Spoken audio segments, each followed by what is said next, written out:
Thank you, everybody, for having me here today, and thank you to the MNI, and thank you to everyone for coming and attending this talk. And yeah, we'll be here for quite a while today, so I hope you get comfortable and don't feel offended. And I won't take any offense. I know some of you have experiments that are ongoing and some other activities that you need to be attending to while this is going on, so please feel free to come and go as you please. I also want you to feel free to ask questions as this goes along, and interject as well. I'll be saying a lot of things that you might not necessarily agree with, and I would welcome any kind of, whether you agree or whether you have some strong feelings against some of the things I said, I'd welcome any and all points that you might have to say. Now you'll notice, I think from the first picture that I showed, and this is something that Ziv has kind of infected me with, is I think a healthy dose of cynicism when it comes to what's going on in the Parkinson's field. I often look at the field and I see it very much like this picture depicted in front of you. 6 blind men, each groping at a different part of the elephant, but nobody really knows that they're working on an elephant at all. And that's in many ways the way I see this disease as well. And I'll be going through all the reasons why as we go through this day, but one thing I also want you to notice is that I'm also going to be very much a living, breathing kind of model of what this disease is like as this day goes on. For those who notice, I just kind of took my medications about 30 seconds ago. I took it a little bit earlier in the day as well. However, it didn't really kick in because I think I had some oatmeal this morning, but the oatmeal had some milk in it, so that might have made it difficult for the levodopa to completely absorb in my body. But you'll see, and this is for me anyways, one of the telltale signs of Parkinson's disease, and for many people it's one of the most striking aspects of having this disease, are these fluctuating on-off waves that we ride throughout the day. At the moment I'm off, so you'll see me tremoring and kind of rigid in my movements. Hopefully, if this works as I want it to work, although you can never quite predict these things with this disease, I'll turn on soon, and it'll happen pretty instantaneously. And for those who haven't experienced or haven't seen a lot of patients before, you might notice a pretty sudden shift in my voice and in my movements and in a lot of things. These days, I tend to be slightly dyskinetic as well, so you'll see a little bit of what dyskinesia looks like as we go through. Also, one thing I want everyone to feel, everyone to know, is that I'm very much here to be an open book as well.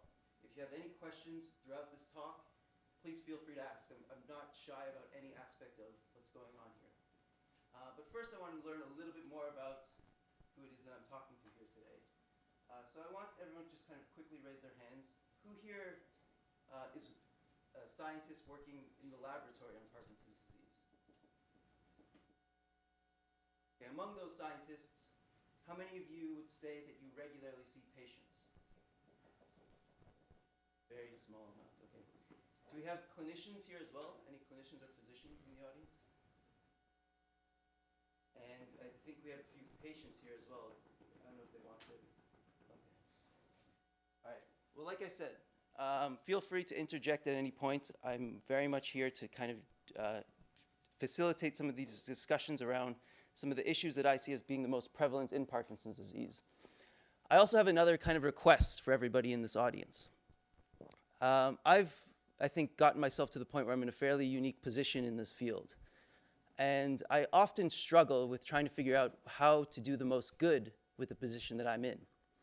So while I'm talking and while you hear a little bit about my story, I want you to be thinking about, if you were in my shoes, what would you be doing to help accelerate discovery and help accelerate change in this disease and help accelerate the advancement of therapeutics? It's not an easy question for me to answer. It's one that I often struggle with. What should I be doing with my time to help accelerate the progress of better therapies and better care for people with Parkinson's disease? And as we go through this talk, I think you'll see that it's not a black and white issue. There's many different avenues that can go in. There's many different kind of questions that get faced along the way that need to be answered. But yeah, just something to think about as we progress through. So I'll start by taking you through my journey. My journey began in Guatemala when I was about 25 years old. It was at the end of a long hike, and I sat down at the top of a temple to breathe in the forest that was all around us. In Tikal, Guatemala, they have these beautiful ruins that stretch out through the horizon that you can just kind of take in and bask in the scenery there. But I noticed at the end of that long day of hiking, I looked down at my foot and I saw what many of you see today, a tremor, as you can see like that, in my right foot. It went away pretty quickly though. probably after about 20 seconds, and I didn't think much of it at the time. But looking back, I noticed that that was probably the first signs that something was wrong, the first signs of what we now call Parkinson's disease. Now, the future that I think all of you are trying to build towards is that that will be the end of my journey. I think what many of you are trying to do is get us to the point where once that tremor is identified, a therapy becomes administered, and the disease never progresses to the point where it is today, and I will never have the opportunity to stand in front of you and speak with all of you today about what's gone on in the past 9 or so years since then. And it's one that I think is a very laudable goal and one that I think we should be aiming towards. But there's a lot that needs to be done before we can get there. And I think I'll try and go through some of those things today. I was diagnosed at 29 years old. I had an aunt who was a doctor, and she saw the tremor in my hand, and she recommended me to a movement disorder specialist, and I got a diagnosis pretty quickly. Now, as I'm sure you are aware, a diagnosis of Parkinson's disease is not an easy thing for anybody to take. There's a lot of emotions that come with it. There's a lot of difficult decisions that get made along the way, and there's just a lot of baggage that you have to deal with. But for me anyways, and I think this is the same for a lot of patients, the most difficult aspect of this disease is not the disease itself, it's the uncertainty that comes with getting this diagnosis. We have no idea what this disease is when we first hear about it. For many patients, it's the first time they've even really heard the word Parkinson's disease. I know for me, the only kind of reference points that I had were Michael J. Fox and Muhammad Ali. And I remember thinking back to the 1998 Olympics in Atlanta when I saw Michael J. Fox, when I saw Muhammad Ali lighting the torch. I think it was 1998, it might have been 96 or something like that, at the Atlanta Games. And I just saw his tremoring hand, and I saw his kind of blank face as he lit the flames at the Summer Games in Atlanta that year. And that was kind of my only reference point for what Parkinson's really is. I didn't really have any understanding of how to treat this disease, how to cope with it, and how to deal with everything that comes with getting this diagnosis. And that, in many ways, is the most difficult part of getting this diagnosis. It's that blank slate of knowledge that comes with what it is. I had no basis for understanding what was actually going on. And this actually turns out to be one of the biggest pitfalls that a lot of patients come across, because, I'm going to be jumping in and out of this microphone as well. What happens along the way for many patients, and I see this time and time and time again, is we get pushed down all these deep, dark rabbit holes. Now, for me, I was living and working in China at the time of my diagnosis. I spent 6 years working as an education consultant in Shanghai, and I was bouncing all around Eastern China. And then halfway through that, I got my diagnosis. I stuck around for another 3 years before I left and kind of pursued this disease full time. But while I was in China, I had a good friend who, she had the best of intentions, but she sent me to a doctor. Now, I don't want to belittle all of traditional Chinese medicine. I'm sure there are some great, there is some wisdom to be had in 5,000 years of trial and error. But this doctor was not one of those great practitioners. In this picture, what she's doing is she's taping some kind of poppy seed to my ear. And afterwards, she told me to walk west every day for 1 hour. Now, to her credit, I didn't run the experiment, so I don't know if she was correct or not. I don't know what would have happened if I had done so. But this is just one example of many of the rabbit holes that a lot of patients fall through. Not a week goes by that I don't have some family member or some friend calling out to me or sending me an email saying, oh, I heard about this new therapy in somewhere, some strange location or some other exotic formula that you should try. I hear it does wonders in so-and-so person. Another good example actually comes from Israel. I'm an Israeli citizen as well. I was born as an Israeli, although that was in Kenya.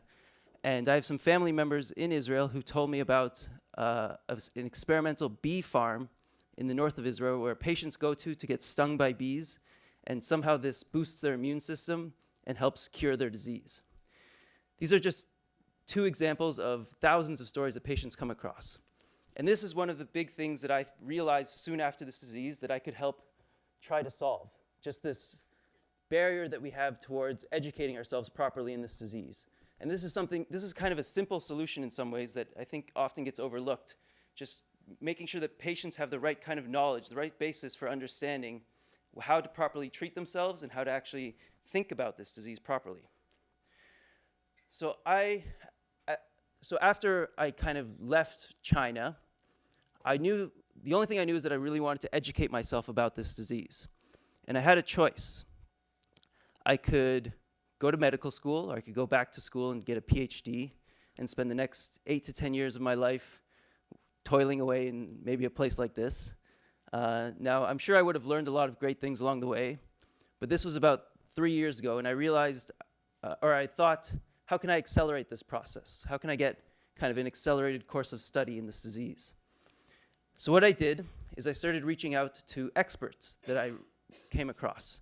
I would go to PubMed or Google Scholar, and I would find out who the greatest minds in this field were.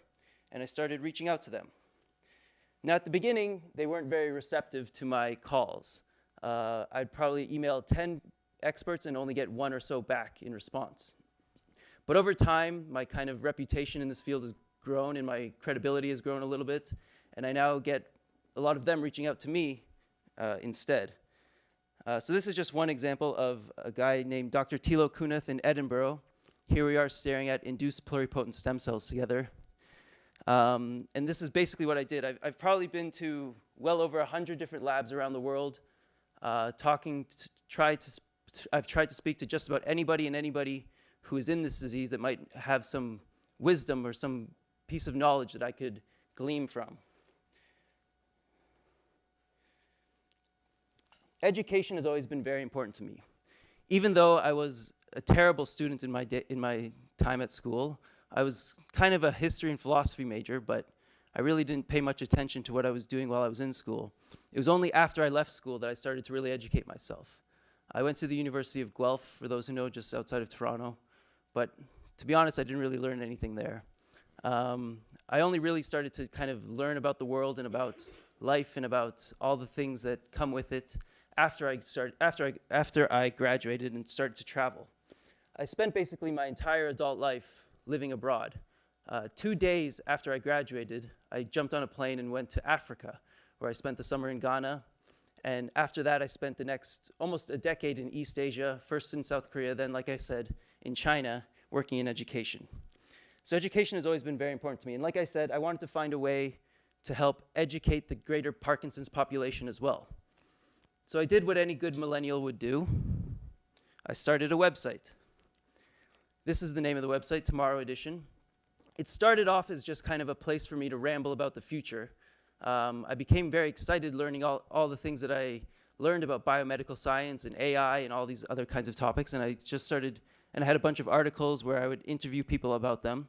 But as time went on and as my focus kind of shifted towards Parkinson's disease, I started to interview all of these experts that I had come across. And these are just some of those experts that I have come to know along the way. It's a smorgasbord of patients and CEOs of companies and also a few Nobel Prize winners strewn in the middle. You might even see a couple professors here at McGill among these faces as well. These are the people that I've really learned the most from. These are the people that have been my teachers throughout this journey. These are the people that I've learned about this disease from, and these are the people that I'm most grateful to for the lessons that they've taught me along the way. And I've tried as best as I can to disseminate some of those lessons through the website Tomorrow Edition. I also realized that there were a lot of other problems that were going on in this disease.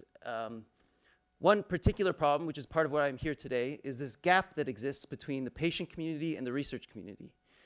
I think we have a lot to learn from each other. I don't think it's kind of been a one-way street up until now, where patients kind of sit back and just wait for their doctors to tell them whatever the new research has to say. And often the message gets jumbled along the way and gets lost in translation, and it becomes hard for people to actually know what to believe in this disease. And that, more than anything else, has been a great struggle of mine as I've come to try to understand what's going on here, is knowing what to believe and what not to believe. And it's still something I struggle with to this very day. And I'll get into some very concrete examples soon. But knowing who to believe and what to believe is one of the great challenges that we face in this disease. So like I said, I've gone to all sorts of places, and I've learned some cool things along the way. In the top right, you'll see this is a place called Triumph. If anybody knows anything about Triumph in Vancouver, it's the place where they make all the radioisotopes that are used for DAT scans. Now, I don't think DAT scans are used in Canada, if I'm correct. Oh, they are allowed in Canada? Well, all of the isotopes that are used were made in this facility up in the top right there. Is there a mouse? Yeah. Another cool place that I went to was this place here. This is a meeting of a group called the ASAP Committee.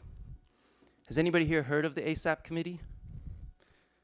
Well, you will be hearing about them very soon because they're about to become the largest Parkinson's organization in the world. This is run by the Sergey Brin Family Foundation. Sergey Brin, as many of you know, has a long history with Parkinson's disease. He has a LRRK2 mutation himself. His mother has this disease. He's long time been a supporter of the Michael J. Fox Foundation. However, and there's rumors that swirl around what happened between the two organizations, but for some reason there was a bit of a falling out between them. And Sergey Brin decided to branch out and start his own organization called ASAP. Now, this was a meeting that I was lucky enough to attend last May with 60 or so of the world's top minds in Parkinson's disease, where we debated how to spend $1 billion over the next 10 years. It was quite a lively debate, as you can imagine. It was full of lively discussions, and there's a lot of contentious issues on display as well, and there's a lot of people with some very strong opinions in that room. But it was just a treat for me to be able to sit back and watch as all of these people kind of debated the way forward. Now, I want you to take a minute for yourselves. I know a lot of you, I think, know a lot about Parkinson's disease and have spent a lot of time studying this disease. If you had $1 billion to spend on Parkinson's disease research, or not necessarily research, but on Parkinson's disease in general, how would you spend that? Take a moment just to think for yourselves, what would you do with that kind of money if that responsibility was placed on your shoulders? Because it is being placed on the shoulders of some people in this world. So it's a very real thing that is being experienced by at least some people out there.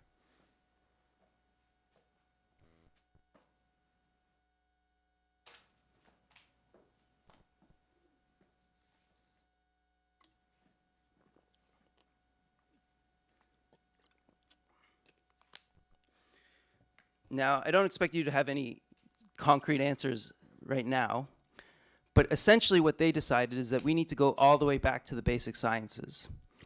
It's run by a guy named Randy Schekman, who is a Nobel Prize winner. He won the Nobel Prize in 2000 for something to do with yeast biology. His wife had Parkinson's for 20 years, and she passed away from it, I think, about 2 years ago. What he concluded at the end of these 3 days of listening to all the experts debate the future of Parkinson's disease research is that nobody really knows what they're talking about, that we don't have a good fundamental understanding of this disease, that we don't understand the basic biology of this disease. So he wants to go back and run some of these basic experiments again and basically start from the beginning. Assume that we know nothing and move forward from there. So that's one approach being taken. That's what essentially they've decided to do with that $1 billion. And they should be making some announcements about that relatively soon. However, there is some good news coming as well for people living with this disease, some more immediate solutions. One is being put together by this group that I was a part of as well, called the Link Clinical Trials Program, run by the Cure Parkinson's Trust. As far as I can tell, they're the biggest group that's working on repurposing drugs for Parkinson's disease. If anybody's heard about the exenatide or Bydureon trials, this came out of the Link Clinical Trials Program. There's a lot of indications that there are some drugs out there that have done that do benefit people with Parkinson's disease. Now we can debate the data. Some of it is a little bit controversial itself, but there does seem to be some indications that there are some drugs already on the market that do benefit to one degree or another people with Parkinson's disease. Oh, and one other one that I wanted to point out is, or actually I'll come to it later, sorry. Now, a little bit of self-aggrandizing here. So just kind of to, I think, hit home the message that I think I made the right decision in not going to medical school. this was the cover of Trends in Neuroscience last January, or this 2 months ago in January. It was an article that I co-wrote with some professors in Michigan at the Van Andel Institute, and it made the cover of this paper. And I'm not going to go into all the details about what we talked about, but one thing that I noticed was lacking in Parkinson's disease, and I don't want to say that we've answered this question. I think it's something that is still being answered, but there isn't a good general guideline to how this disease starts, how it progresses, and how it actually leads to the symptoms that we all experience. And like I said, I'm not going to go into all the details about what we talked about, but we did manage to get it translated into a number of languages as well. So it is starting to have some kind of impact on this field. Wrong rabbit holes. Some of those same wrong rabbit holes that patients experience along the way, it seems scientists are not immune to some of those rabbit holes themselves either. Now, like I said, I've learned a lot about this disease. I've met almost everybody and anybody who's working in this disease. And there are some harsh truths that you have to face along the way as well, especially as a patient. There's some very, very difficult things to take in. I could stop and say that ignorance is bliss, and there are times when I wish that I could kind of erase some of the things that I have learned about this disease, because one overarching truth seems to be that the pace at which we progress, the pace at which new discoveries are made, the pace at which trials get pushed through the clinic is slower than the pace at which the neurons in my brain are dying. Now that, for now, is just a simple truth that patients have to face. We have to have the courage in many ways to face these kinds of harsh truths that we learn along the way.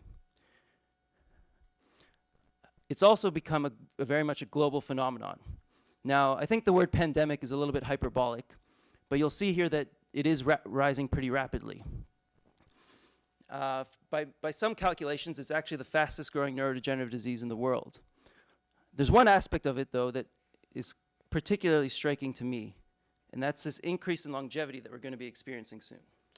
And I think it's a scary kind of aspect that medical science is going to have to face, in that the low-hanging fruits in medical science are things like cardiovascular disease and even cancers, by comparison, are much simpler problems to deal with than some of the problems that go on in the degenerating brain. What I fear is that we're going to be able to live to the age of 120, but not be able to treat our brains properly. So we have these rotting brains inside these somewhat healthy bodies. Also, there are parts of the world that are very much underserved and underviewed as well. By some calculations, and these figures are a little bit outdated, but they seem to hold true to some degree, more than half of the people living with Parkinson's disease will be living in China by the year 2030. And I'll be coming back to the theme of China regularly throughout this talk, because it's something that I think the world needs to be doing a better job of trying to make connections to. Yes? Is there Ashkenazi population? Yes, Ashkenazi Jews are at risk of Parkinson's disease. I am Ashkenazi myself. The main reason why we're at risk is we're more likely to have some of the genetic mutations associated with the disease. I have one of those genetic mutations myself, the GBA mutation, the N370S variant for anyone who is curious. But yeah, there are a slew of other at-risk populations. And actually there's some evidence that I've come across as well that there are certain genetic mutations that are more susceptible, or that are more likely to present themselves in the Chinese populations as well. There's a certain variant of the GBA mutation as well that seems to be more prevalent, but that's for another time and place. Now,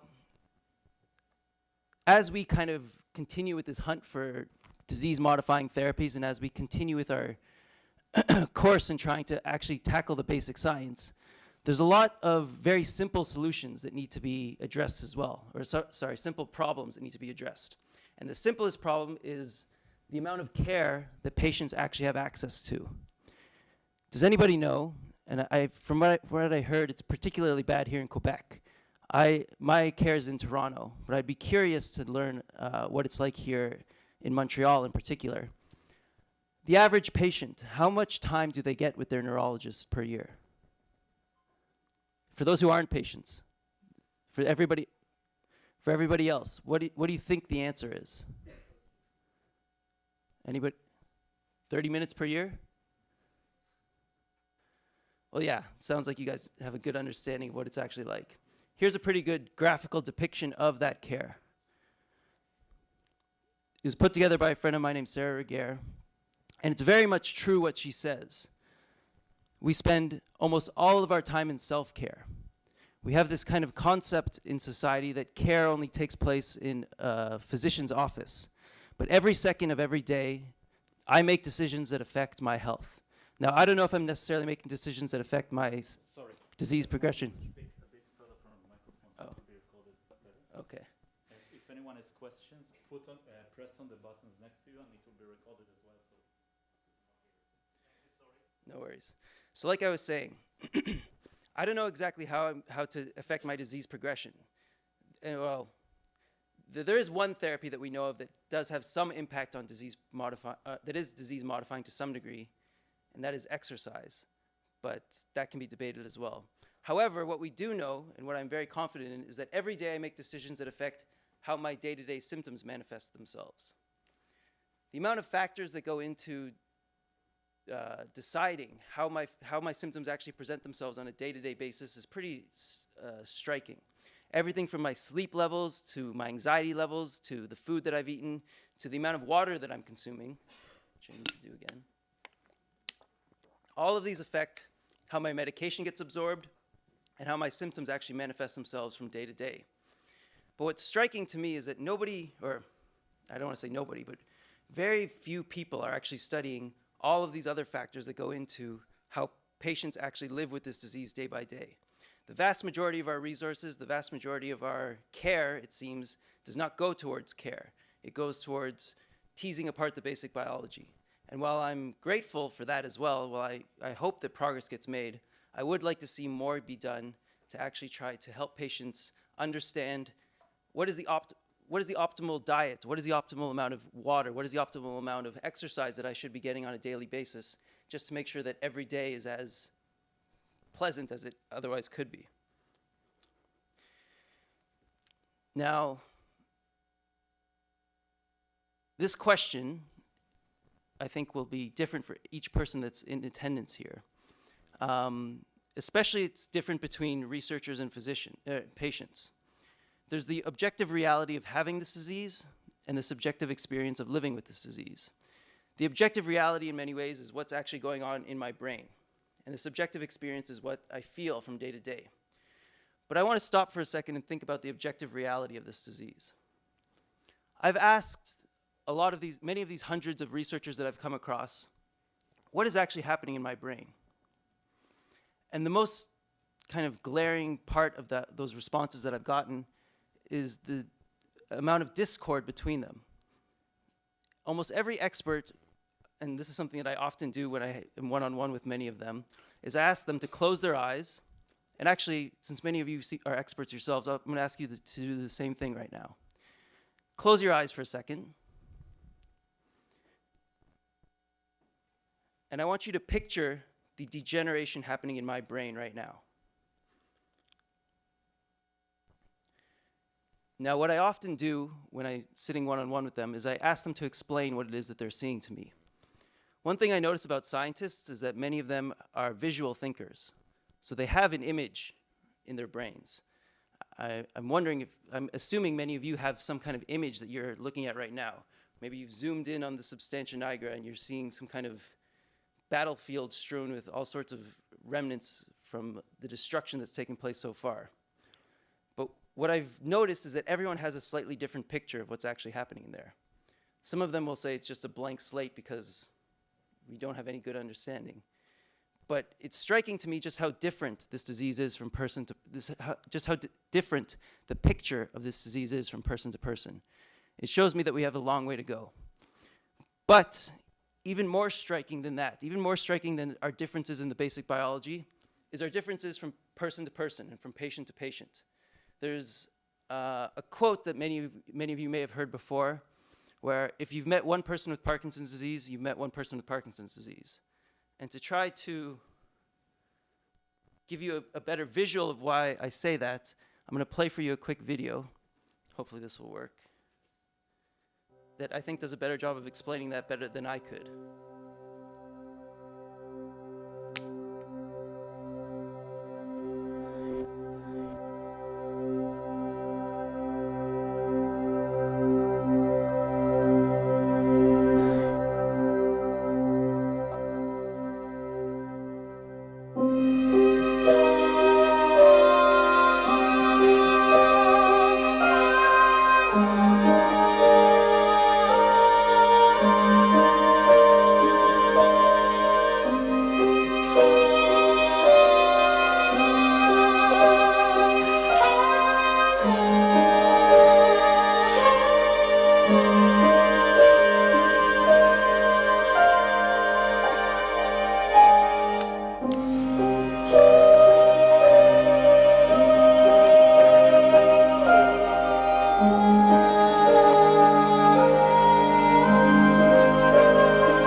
So what I hope that kind of demonstrates for you is just how varied this disease is. And I wish there were kind of more moving pictures that I could show you as well, just so you could get a clear sense of the differences between each person living with this disease. But what strikes me that's odd about that fact is that when we go back to the laboratories and we try to recreate this disease in mice, we do everything that we can to make sure that each mice is as identical to the next mice as possible. And we somehow think that that represents what Parkinson's disease is. Now, maybe I'm wrong. Maybe on the biomolecular level, there is some common strains that do tie into each person. But when you just stand back and you look at what it's like to actually live with this disease, you'll see that there is no such thing as Parkinson's disease. And I think that one thing that I think we need to be doing as we push forward with our attempts to treat this disease is really get to a clear understanding of what it is that we're actually dealing with. Now, my own journey here has not been all bad news as well, I should say. There's one quote that I often like to use is that if I could somehow take a pill right now and get rid of Parkinson's disease entirely, of course I'd take it in a second. But if it meant that I would never have had Parkinson's disease, I'd be a little bit hesitant. I'd probably still take it at the end of the day. But these past 3 years in particular have been very enlightening for me. It's been a pretty remarkable journey, and it's made me very appreciative, if nothing else, of the times that we live in today. We live in some pretty remarkable times. I mean, I have more tools and more power, really, at my disposal than any king or queen of past lives. I mean, if King Henry VIII had gotten Parkinson's disease, there was not a thing anybody in the world could do for him. But for me, there's all sorts of pills that I take over there, and all sorts of therapies and all sorts of people all around this world working on new therapies. And it's made me very, very appreciative of the times that we live in today. I mean, the pace at which humanity and society is accelerating is really astonishing. And I think it can be hard sometimes when we're kind of too embroiled in our day-to-day lives to really stand back and appreciate this fact. But we've really gone through some momentous changes in the past, even the past 2 decades. I think it's pretty safe to say that within these past 2 decades, since the year 2000, we've learned more about the brain than in all of human history combined. That makes me very grateful to be alive and living with this disease today, because it just gives me a lot of room for hope as well. And just another illustration of that is the cost of DNA sequencing that's gone down. And there's another actual aspect of this that has become even more powerful lately, and that's RNA sequencing. And it's going to be experiencing a similar trend within the next decade as well. And I think that's going to actually reveal a lot more insight than DNA sequencing ever did. Now, there's one question that a lot of patients end up asking themselves after they get diagnosed with this disease. And this question often causes more problems than it solves. It's a question that we get stuck in sometimes, and that can really do more harm than good. And the simple question is, why me? Why did I get this disease and nobody else?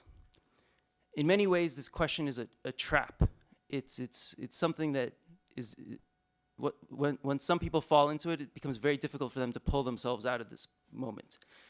And for me, being able to stand back and appreciate the times we live in, and also some of the other lessons which I'm about to share with you, have pulled me out of this trap and really helped me to deal with this disease properly. Now, going back to my days at school, I studied history and philosophy. This was on the door of my philosophy department's, the chair of my philosophy department. And I had always thought of philosophy as being kind of the greatest bastion of human knowledge. It's where we go to answer some of the big questions that we face. And for the most part, in society today, philosophy is pretty useless until you face some of these big, daunting questions that really confront what it is to be alive and what it is to be a human being. One book in particular that I found very useful is this book called The Consolation of Philosophy. It's about, I think it takes place in the 6th century, although I could be wrong. It's by an author named Boethius, and he found himself locked in prison for a crime he didn't commit. Basically, he found himself at the whims of the Wheel of Fortune, or the Queen of Fortune, as he called it. And he relied on his philosophy. He relied on his philosophical trainings to help steer him away, to help him kind of take in the bigger picture and remember that there was a reason for what was going on to him. Now, I went back to this book after my own diagnosis, and I tried to glean some of the same lessons that he gleaned that helped him as he was stuck in prison. And while I found some consolation in what he had to say, it was still kind of empty to some degree. But I did find consolation in something else. Oh, before I get to that something else though, perspective has a lot to do with it. How you actually perceive yourself in the moments has a lot to do with how it actually ends up affecting you. And here's just kind of a good comic that I think illustrates that.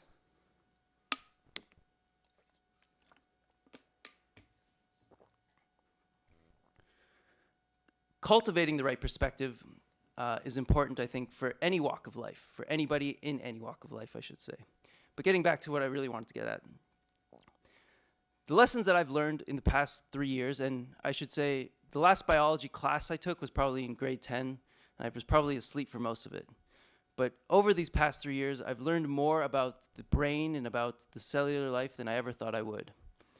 And one thing I wish is that we would actually rename biology altogether, because its Latin roots are much more indicative of what it really is. It is very much the study of life.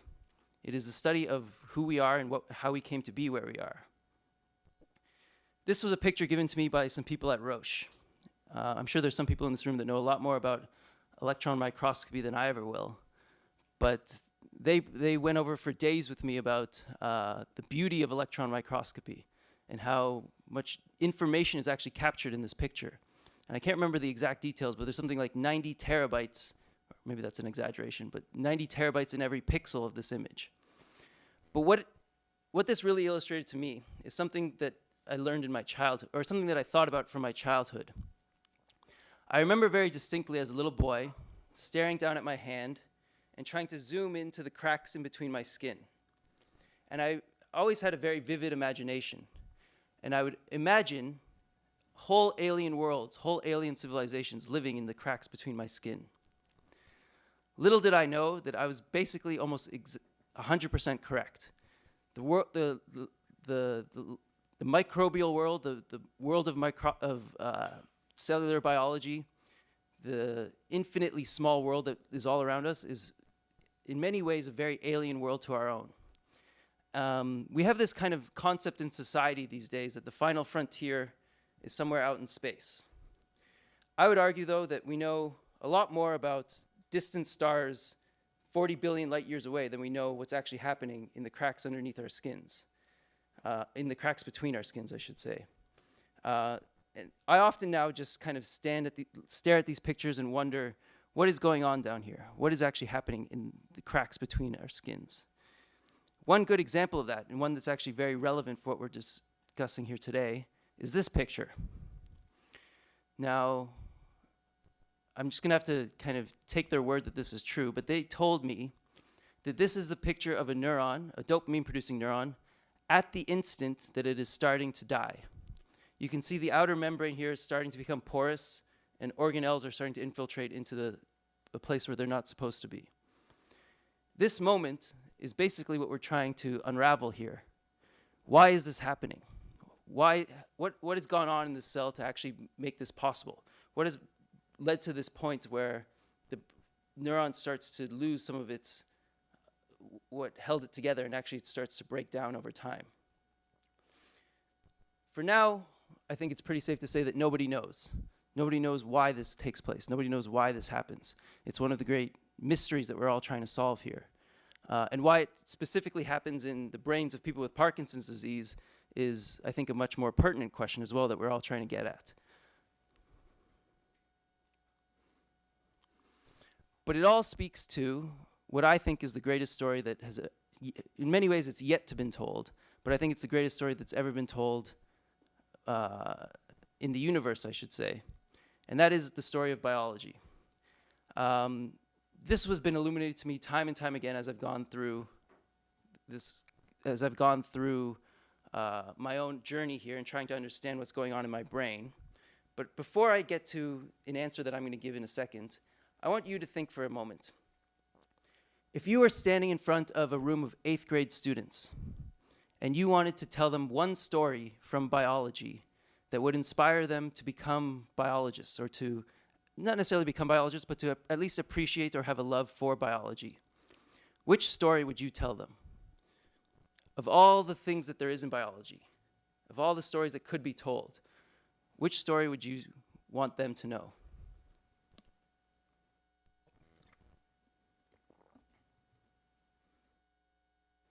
I'll tell you my answer in a second, but I want to just give you a moment to think for yourselves. What would you say to that room full of 8th grade students to try to inspire some love of biology in them?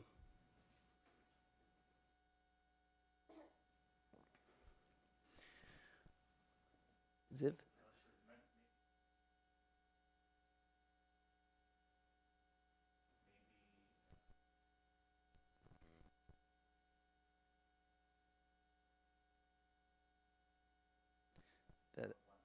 That's certainly a great, great tale, one that I'd love to read someday if anyone can piece it all together. The story that I would share with them is actually one that was told to me by a person sitting in this room. It comes from these little guys, mitochondria. When I first heard I think there's one basic story about mitochondria that everyone kind of learns at some point along the way, and that they were once their own organism that had their own life, essentially, and then at some point we sucked them into our cells, and we developed this symbiotic relationship that has allowed us to live up to where we are today. But there's another story about them that was told to me by Professor Heidi McBride over there that I found even more amazing, and that really, after I learned about it, it really took me aback for a few days. But first, for a little bit of context, does anybody know, or I should say, a dopamine-producing neuron, especially the dopamine-producing neurons in the substantia nigra? From many accounts, they're actually the longest and in some ways the most complex neurons that we have in our bodies. There's one, Professor David Sulzer told me that a mouse's dopamine-producing neuron, if you add up all the axons, it's twice as long as the body of the mouse itself. And when you think about how that relates, what that means for the mitochondria. So the mitochondria are, as everybody knows, these organelles that are constantly churning up energy and constantly eating up oxygen. In one dopamine-producing neuron in a human brain, any idea how many mitochondria live within one dopamine-producing neuron?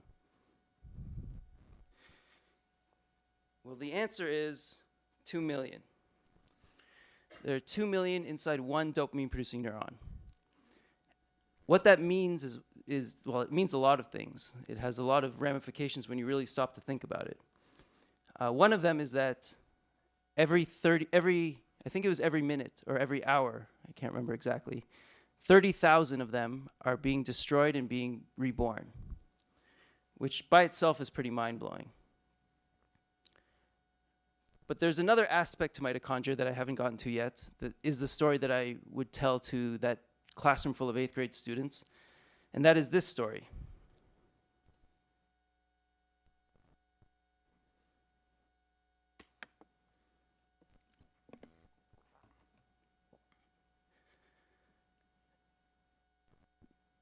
The fact, if this is a fact, I don't know if it can be called a fact yet, but I'd like to believe it is a fact, that mitochondria have this kind of hive mind that they somehow communicate instantaneously through time and space to one another, and that they think in unison, that they are somehow each connected to those 2 million mitochondria inside the dopamine-producing neuron all behave, they all have intertwined behaviors, that they kind of coexist in the same mental state. Much like, if anybody's a big Star Trek fan, the Borg in Star Trek. The fact that that is what might actually be going on deep inside each one of our neurons really took me aback after I first heard of it. It took me a couple days to really come to grips with what that might mean, and what it means for life, and what it might mean for it's always been hard for me to kind of try to communicate accurately the kind of impact that this understanding and this deep appreciation for biology has had on me. But I would say that this is more than anything else what's allowed me to kind of come to grips with what's happening on the kind of macro scale. Because I've learned that despite the fact that there's a few things going on wrong inside of me right now, there's a few neurons that aren't doing what they're supposed to be doing or that aren't there anymore. The amount of things that are going right inside of me right now, the amount of things that are going perfectly, that allow me to be here in the first place and that allow me to speak to you at all, really just boggle my mind. Like 99.9999999% of all the things happening in my body are happening exactly as they should be. And that realization has really been a big boon to help me understand a little bit about what life is and a little bit about how to cope with this disease. This is kind of another tangent that I won't go too deep into right now, but it is something that I've written about quite a bit in the past. I see the progression of life through Parkinson's disease as well as this story that's being told over time on a grand scale from the very beginning all the way up until the far future. And there's this emergence of new technologies, and the 21st century in particular, and the emergence of all the biotechnologies that are coming online soon, are really going to have a profound impact on who we are as a species and how we think of ourselves as individuals. But like I said, I won't go too deep down that rabbit hole at this moment, unless somebody really wants me to. So yeah, this appreciation for what biology is, and this picture was the award-winning picture from an exhibition held by Nikon, the camera company. It's a neuron from the inner ear of a mouse. You can zoom in on this picture, and I don't have a very high-resolution image of it, but you can zoom in and just see all the complexity of this, and to appreciate what's actually happening here. It's something that I often do when I am looking for something to help me kind of ground myself in what's actually happening in this disease process. This appreciation for the deeper, darker levels of what's happening in biology has really been exhilarating for me in so many different ways. And it's one thing that I just want to say off the bat here before I actually get into Parkinson's, and I haven't spoken a lot about Parkinson's up until now, but the rest of this will be mostly about Parkinson's. But I just tried to paint some context as to what I'm going to be speaking about this on some level anyways. These images and these pictures and these understandings a lot of what the people in this room are doing here, you're studying Parkinson's disease in one aspect or another, or you're trying to help patients along the way, but really you're all adding to the human story as well. To be frank, most of the work that's going on here is not going to help anybody at the end of the day, or it's not going to help anybody anytime soon, I should say. But what it will help, it will help us better understand, if nothing else, who we are and how we came to be where we are today. And I hope that doesn't sound too cynical on my part as well. But it is the stark reality as well. I often sit back and, like I said, I've come to have a pretty good understanding of what the world is working on. And the next part of my talk here will be going into a little bit more detail about what the Parkinson's world is working on.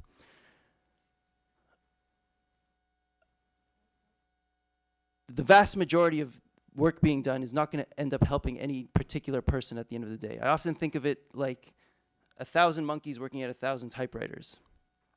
One of them might come across Shakespeare at some point along the way, but they're all going to be building towards something that is going to culminate in a better understanding of who we are, if nothing else. Now, I'll get into a little bit about what the world is working on now. And I'll start with this question. This is a question I posed to a bunch of experts as well. What are the biggest unsolved questions in Parkinson's disease research today? What are the burning questions that we need to be addressing off the bat? These were some of their answers.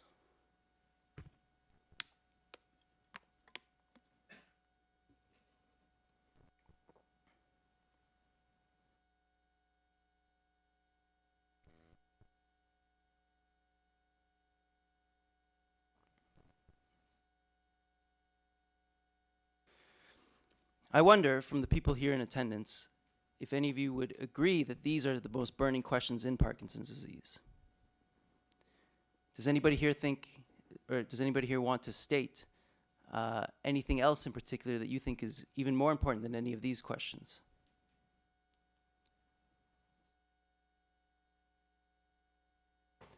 Well, there is another person whose opinion has actually become pretty important. The CEO of the Michael J. Fox Foundation. I asked him the same question, and up until recently, he was kind of one of the most, or I won't go into that too much actually, but here's what Dr. Todd Shearer had to say in response to that same question.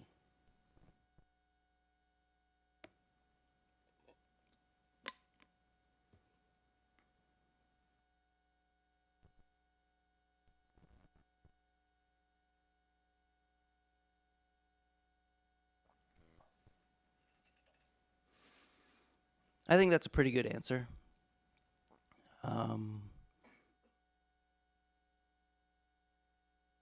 It illuminates, I think, a lot of what the field is working towards as well. It's very much the direction that a lot of us are going, that the field is working in. How do we classify this disease properly, and how do we address each of the different subtypes that are coming online? Now, I talked a little bit about this dichotomy that we have between developing better therapeutics that can actually help people live better lives today, and other avenues that are actually trying to address the underlying pathology, the underlying disease itself. And I often try to stand back and ask myself, how much of the world's resources are going towards each? How much of the world's resources are going towards developing better care, and how much is going towards actual cure? And this is another question that I want you to think about before I tell you my answer. But what would you say is the answer? What do you think if you were to stand back and think about this? How much of the world's resources are going towards developing better therapeutics, and how much are going towards actually trying to modify the disease itself? Now, this answer very much depends on how you define both of these parameters. At times, for me, it looks like this. However, at other times, I would say the balance is almost shifted completely in the other direction, because we don't know what a cure would look like. We don't know what a cure would be at the end of the day. We don't know how to cure this disease at all, to be honest. We think of it as the symptoms versus the disease, but we don't know really what this disease is. We don't know what it is that we're actually trying to address here at the end of the day. Now, what would a cure actually look like? This is the Greek god of healing. Panacea was her name. She would go around the ancient Greek world and sprinkle her magic potions on anybody who was sick or dying, and they would magically be restored and come to life. I've come to realize, and I think it's something that the field has realized pretty recently as well, that she's probably not going to be coming to visit us anytime soon. There isn't going to be any one elixir that comes along and magically treats this disease. It's going to come in stages. And for each person, it might look a little bit different. For me, I think it's going to look something like this. These are, I think, what the three aspects of any cure would look like for me personally. And the cocktail is going to be a little bit different in each person. But it's going to require these three kinds of modalities, if you will. One, we're going to need something that can stop the disease from continuing to spread. Two, we're going to need to do something to help optimize the health of the remaining cells that I have in me. And three, we're going to need to do something to restore all the function that I've already lost up until now. It's possible that 1 and 2 might be the same thing, although that's not very likely. But I think it's going to be a cocktail of those three things. And what kind of strikes me is that there's nobody really working on how to actually integrate each of these three things together. There are people working on each one of these kind of as its own separate entity. And I'll be talking a little bit about what those things are.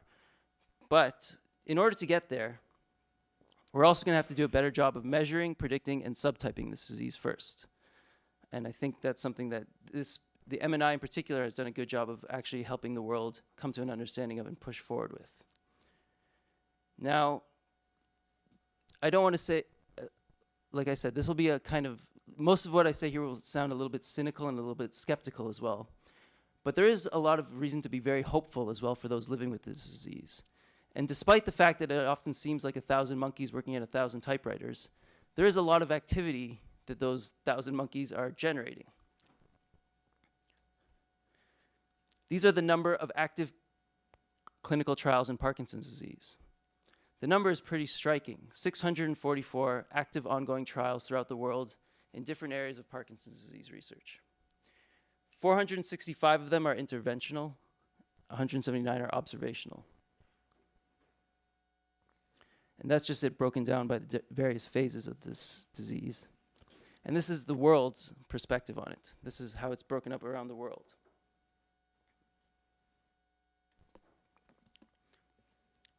This gives me a lot of hope because it means that there were people that were confident enough that their drug or their therapy that they were pushing forward had enough, was likely enough to work that they were able to, that they put substantial backing behind it. Now, where did that confidence come from, though? What actually gives a pharma company or a biotech company the confidence to push forward with a therapy? What do you think? If you were in the position of a biotech company or a big pharma company, what would it take for you to start investing, whether it be early stage phase 1 trial where you just spend a couple $1 million, or a big phase 3 trial where you start spending hundreds of millions of dollars? How much data, how much support would you actually need to push forward with a therapy that might get into patients? Now, there are two ways of kind of looking at this as well. There's the cynical approach and there's the optimist's approach. The cynic might say, well, I do want to kind of leave this open to interpretation as well. I don't want to just kind of grandstand here all the time. Does anybody have any opinions? To move into a phase 1 trial, we'll start with just phase 1 trial. How much confidence would you need? What would you need to see if you were making that decision to push something into phase 1? Yes. Okay, how would you define robust? And I don't mean to put you on the spot, but, and this is something that I'm going to be harking on again and again, but I think language is very important. And I think the definitions that we use to describe these terms are going to be very important as well. So what would robust mean? Okay.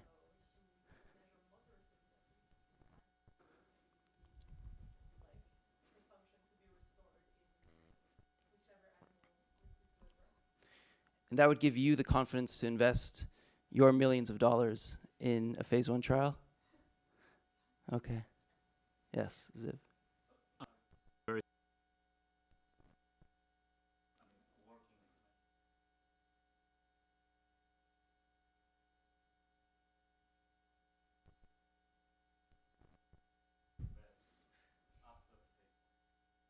You can see where I get some of my cynicism from.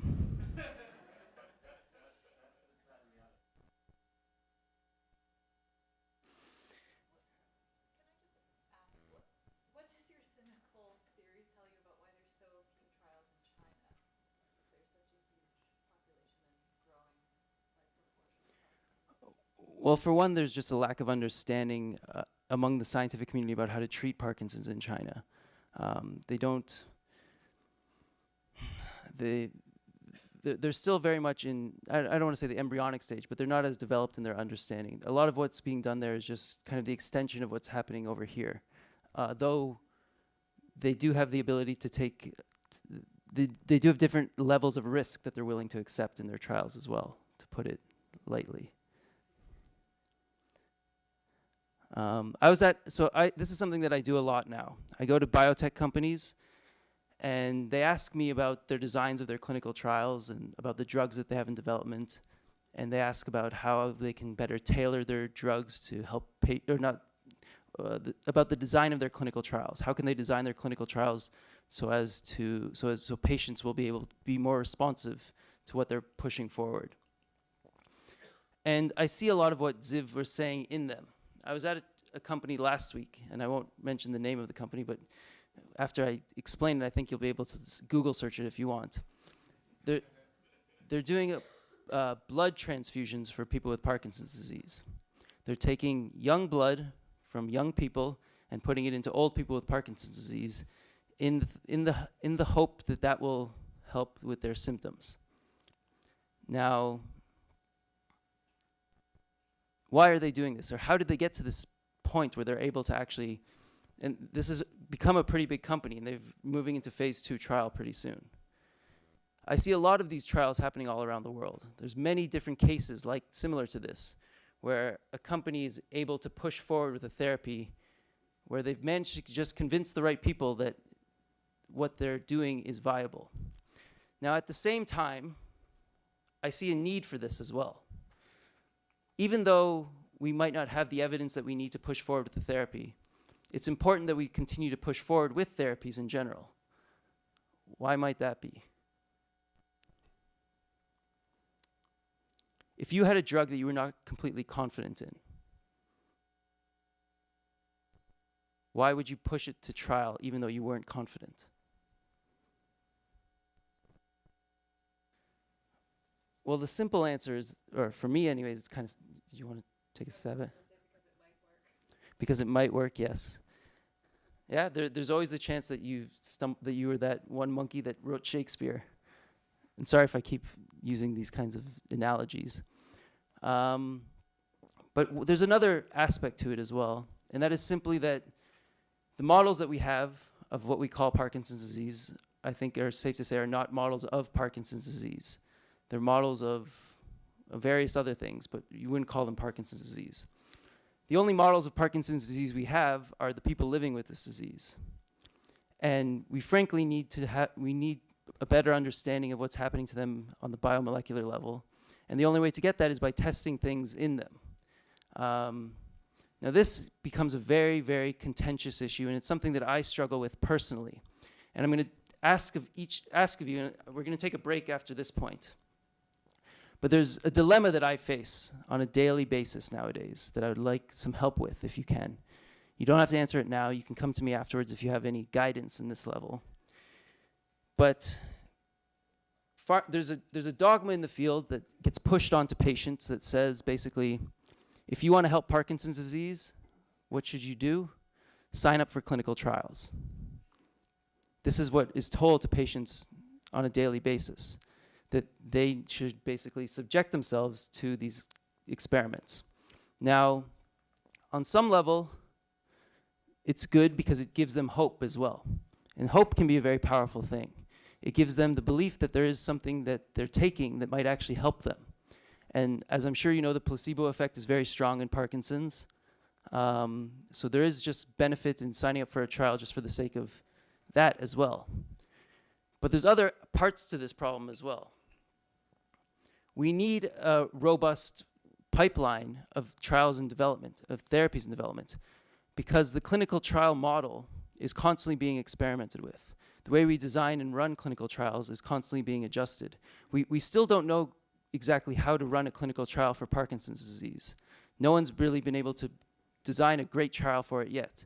Despite the fact that leaving aside whether or not these drugs work, we still don't have, and this is something that I'll be getting into again later on, the way we design and run our clinical trials is still kind of outdated in many different ways.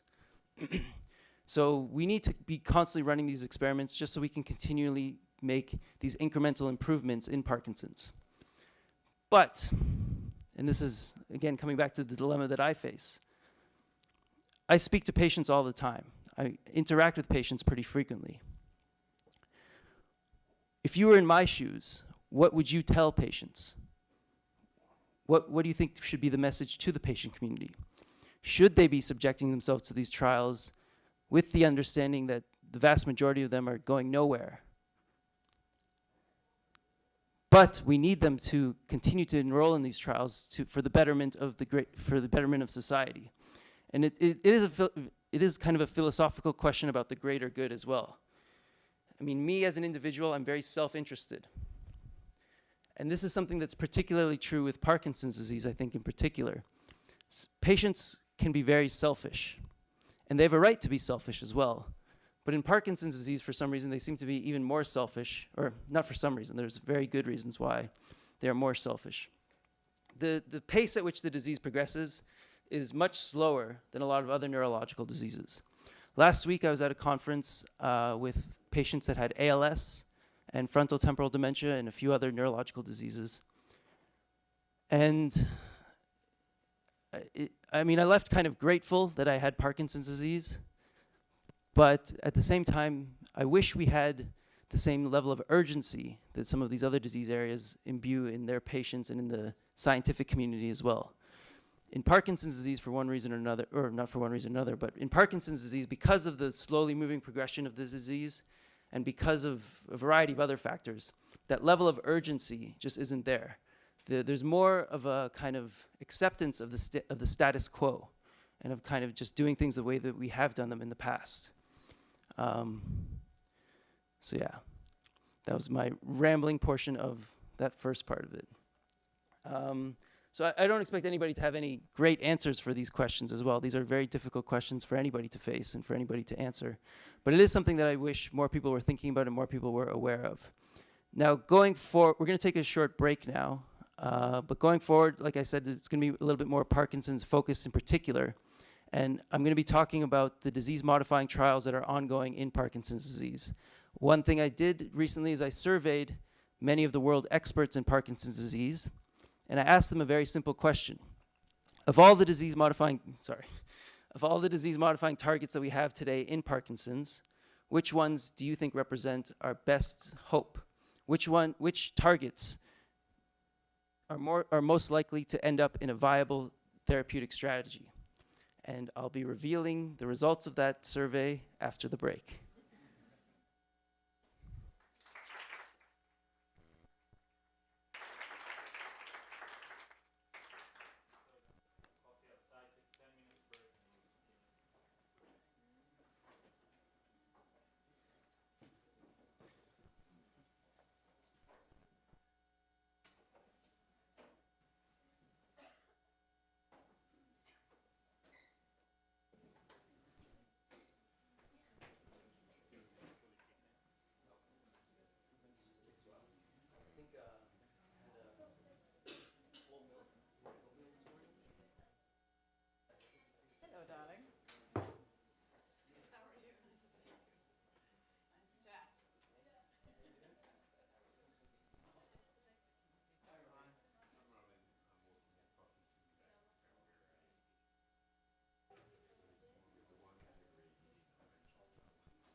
going? You saw the email I sent about the Neuro.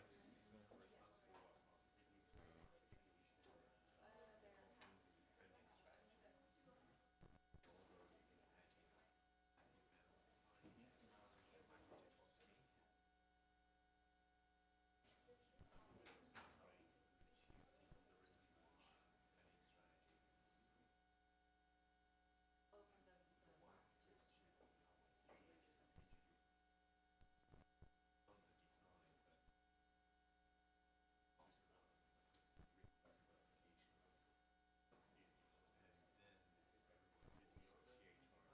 from the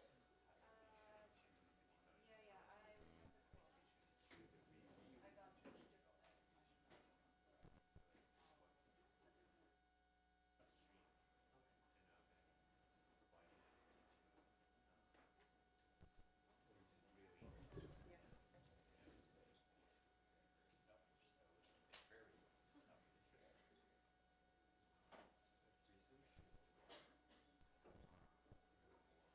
Yeah, I wish we had unlimited resources, but because of the limited resources we do, we have to be very careful every day about how we allocate them. No one really knows exactly how to do it. But I would say it's important to kind of understand what the world is working on as well, so that there's not redundant. We need some redundancy on some levels. We need to.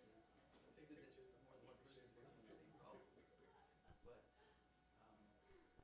so a lot of these small organizations, I think, become very specific, very targeted. Just like, sir, you're going to put $1 billion into the basic science. How much can a small organization really do to advance basic sciences now? So I guess my advice off the top of that would be, there's a lot that can be done to provide better care for patients. On a very human level, you can interact, you can have an effect on, you can have a very meaningful effect on people in the local area, just by providing more services that we need. And this is kind of a dream of mine that I'm going to be talking about later on, but there should be centers that are developed outside of the clinic. Right now, patients just have their Yeah, the physicians. 1 hour thing's on. My dad had one. Right. So I take my dad all the time. And they need so much more. They need speech pathologists, they need physiotherapists, they need OTC, they need more social care. On Monday you were There's a lot of variety of arguments.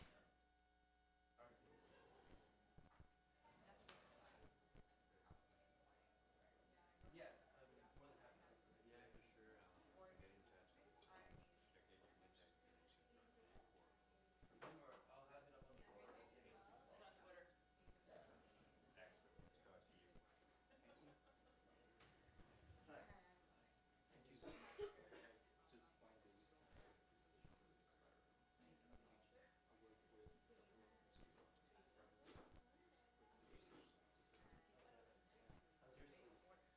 PTSD,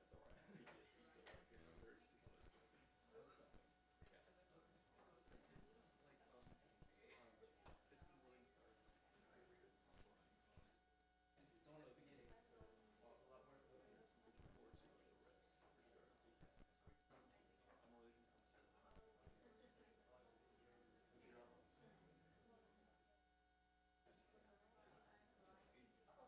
Like it's been really inspiring.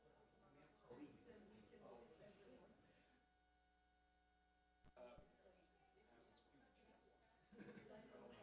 Looking forward to the rest. I'm originally from Thailand. I'm sorry, like I'm actually really close to you right now. Taiwanese at home or Mandarin? Taiwanese, I'm from South. So, in my hometown, people speak Japanese. Talk a little bit more about some of the things happening in China.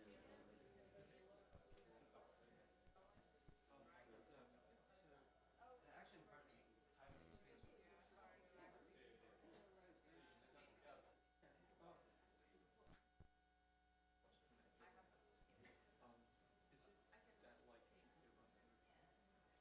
Yeah, so I have a family history of GBA, but no family history of Parkinson's. So I'll share this. No other diseases that we know of.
is my information and nobody else's is an antiquated idea, and it's something that we need to be actively pursuing as ancient science.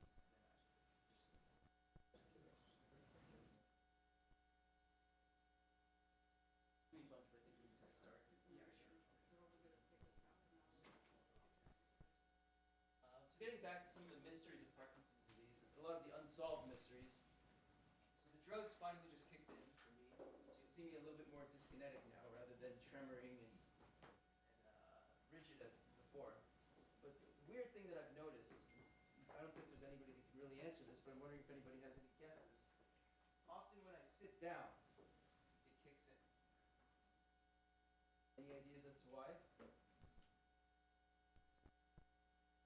Resting, so resting kind of opens up the floodgates of levodopa. And so, I don't know, when I was standing and when I was giving the talk, something was blocking the levodopa from actually being absorbed.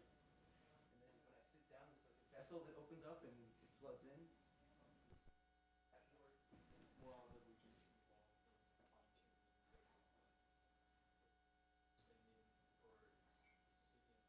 When you're standing, like you have, assuming that you want to do so, is there some much like different areas in the brain that we fine-tuning? You're sitting still, you have less tuning. Awesome. Another thing, another weird mystery that I notice when I do have my tremor is it can travel throughout my body. If I cross my legs one way or another, and I'll do this when I'm off, if you want to see later on, I can move the tremor from one foot to the next. So yeah, so all sorts of weird little tricks that people with Parkinson's pick up along the way.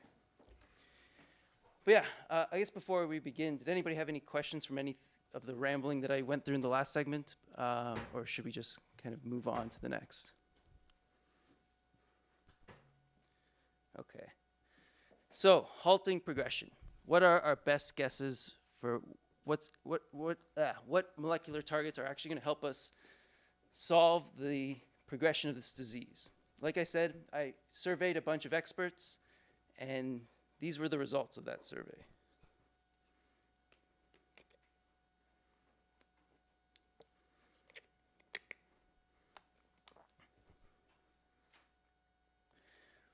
Now, the survey was a little bit biased because these were the choices that I provided. I should say that I did provide an other category as well, and immunomodulating therapies were kind of most prevalent among those other cases. But these were kind of, these are generally accepted to be the best targets that we have for Parkinson's disease. And I'll be talking about a few of them as we go along here. But the first one I wanted to focus on is the first one there. Or actually, before I get into that. So what you'll notice is that 35 of 43 experts believe that alpha-synuclein constitutes our best therapeutic target for Parkinson's. Does anybody know? I'm sure some of you know, but why do we believe that? What are the best arguments that we have for why alpha-synuclein is the best therapeutic target for Parkinson's?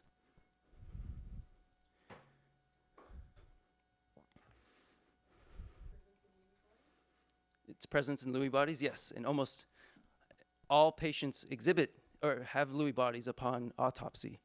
But do all patients have Lewy bodies? Which patients do not have Lewy bodies that we know of? Sorry? Yes, Parkin. In pink 1 patients do not have Lewy bodies upon autopsy, yet they exhibit many of the same classical symptoms that we call Parkinson's disease. Yes, yes.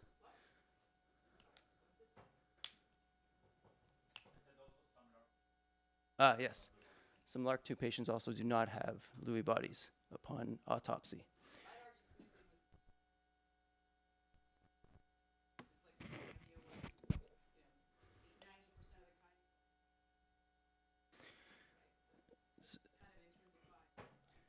So I agree completely, but I wonder often, because they work on it day by day, and a lot of them are very good scientists as well, that are constantly trying to disprove their own theories.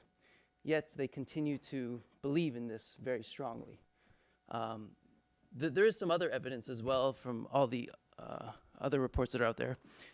But what struck me most about this is that despite all of the evidence that we have that it is our best therapeutic target, 8 of the 43 participants did not think we should even bother, did not even list it.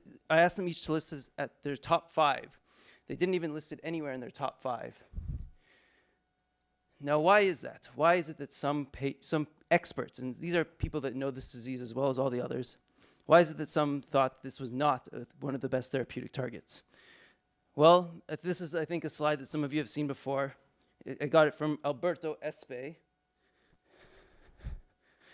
These are all the trials that have failed in Parkinson's disease in the past. And this number is actually up to 18 now because inosine just failed.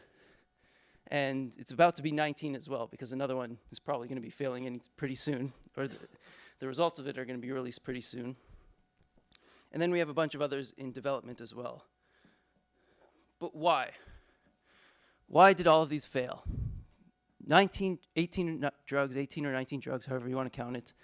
18 or 19 drugs, there was big pharma companies that had the confidence to say, we're going to push this forward into phase 3 because we believe it might be beneficial. Why did they fail? There's a lot of reasons for why they failed. But I think the biggest reason has to do with this fact.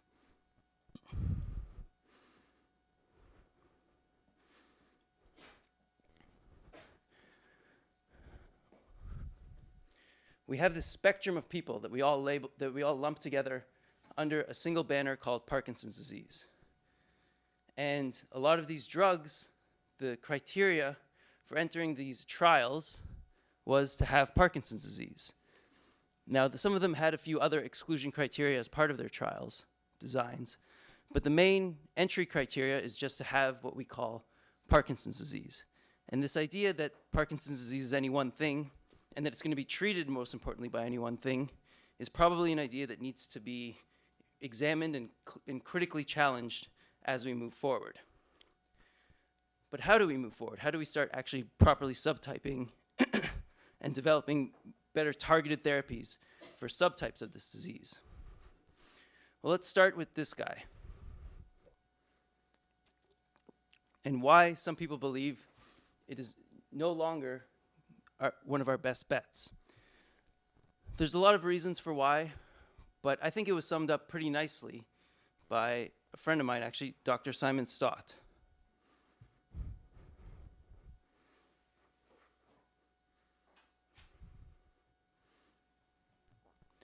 Now, this is obviously not a very conclusive argument as to why not, but it does illustrate just how complex and the amount of complexity that we're trying to grapple with here.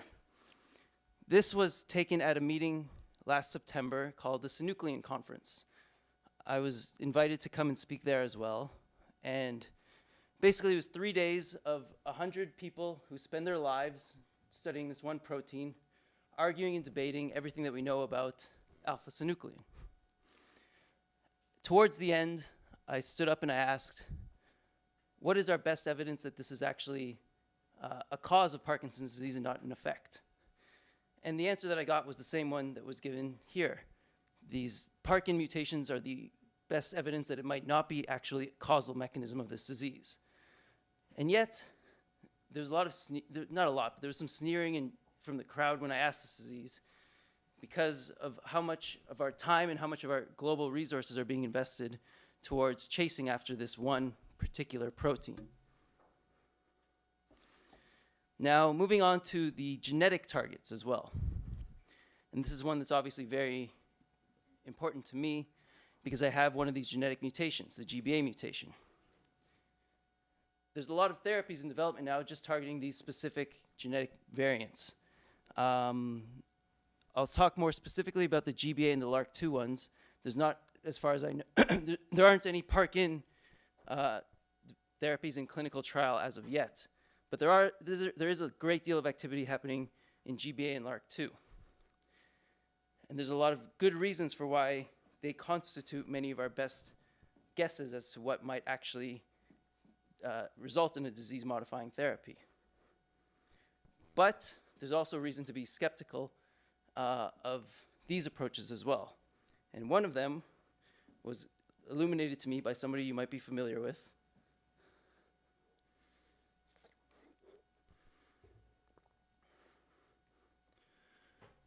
So I have a family history of the GBA gene, but I have no family history of Parkinson's disease. So there must be more going on than just this genetic variant as well. Now the question is that genetic variant enough to tip the scales towards Parkinson's? And for me personally, and for many people living with it now, is it going to be enough to intervene? Even if we can fix the mutation, what will that actually do? What effect will that actually have? I put out another survey about last September in the Journal of Parkinson's, or in a blog for the Journal of Parkinson's, where I asked about 8 different GBA experts a series of questions. And what was striking again is just the variety of results that I got. Some believed that yes, if we can cure the mutation, if we can fix the variant, that it might actually have a disease-modifying effect. Others would say it's probably too late at that point. After you've been diagnosed, especially if you've been living with it for a few years, it might no longer be the driving mechanism behind the pathology. There's also another kind of scary thing that was illuminated to me pretty recently by a professor at Harvard named Clemens Scherzer.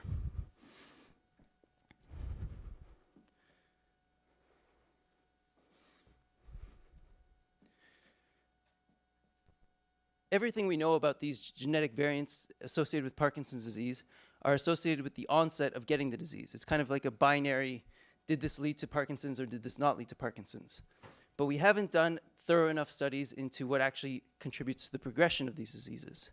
Which of these risk loci or susceptibility, which of these loci are actually involved with progression, which are associated with faster, slower progression of this disease. And for all we know, it might be more prudent, it might be actually more beneficial for me particularly, and for all the people living with these mutations, to try to target those susceptibility loci and not just the loci associated with getting the disease in the first place. I don't know if anyone has anything in particular they'd like to say in response to that, but it is something that I've started to hear more and more rumblings of late, is that we need to start doing bigger GWAS studies and bigger genetic studies so we can actually start to understand these risk loci a little bit better. Now, there's also another, something else that kind of scares me when I look into how we study biology and how we understand what's actually going on deep down at the molecular level. And it comes back to what it means to be human as well.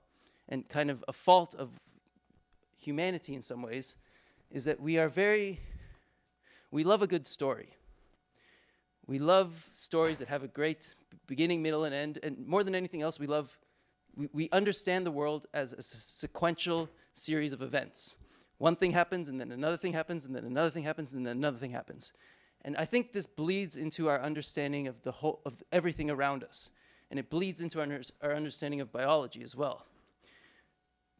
We have this just kind of one-track mind in a sense, where one thing leads to another thing, leads to another thing.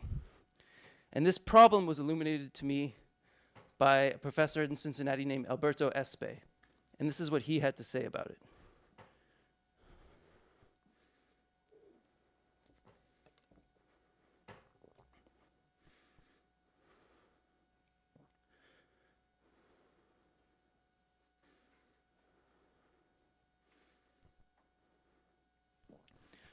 And all of these quotes, by the way, that I'm going to be using throughout this day were taken from my website. So if you wanted to get the full story behind them, you can just go there.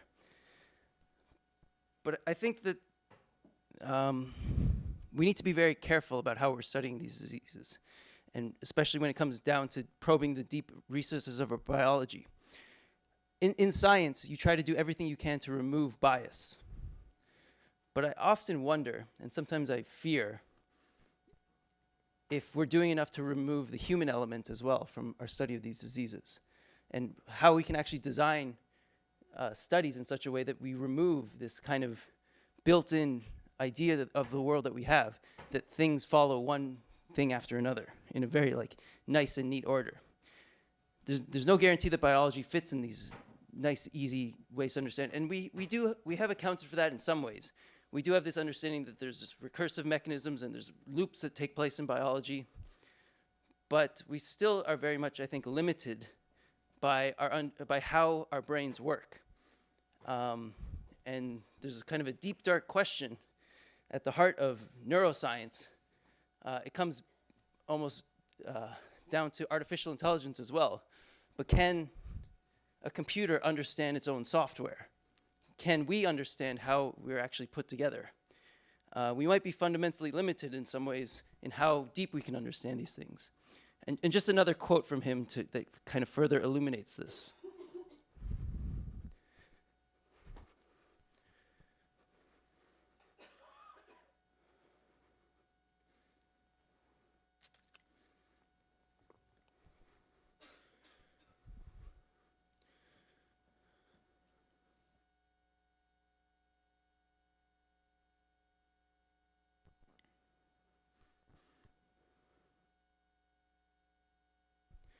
And this, I think, is what Heidi was mentioning as well. That these stories that we've built around these protein aggregates might just be stories that help us kind of better understand might be a process that we kind of created in amongst themselves. But I wonder that last line, how much can we extrapolate to other people that have these diseases? There was one piece of evidence that wasn't mentioned before, and that is the alpha-synuclein duplication and triplication cases. Those seem to be pretty clear that they're causal mechanisms of those people's diseases. And that was a big piece of evidence that led to our understanding of alpha-synuclein being somehow causally related to everyone's Parkinson's disease. The question, though, is how much can we extrapolate those cases to everyone's cases of Parkinson's? What can we actually learn from them that can help us understand what everyone's Parkinson's disease is actually like? Does anyone know who this artist is? Yes, good. This is often what I see when I read some of these studies and read some of these reports, are people kind of justifying their own stories. We're writing the stories of Parkinson's disease as we're telling them as well. And I think there's just, the hand drawing itself is very emblematic of the problem that I think we face, and in some ways the cognitive dissonance that we might need to overcome to properly manage and treat this disease. Now I'm going to go into some of the challenges ahead. These are some of the big overarching problems that I think need to be addressed as we move forward with this disease.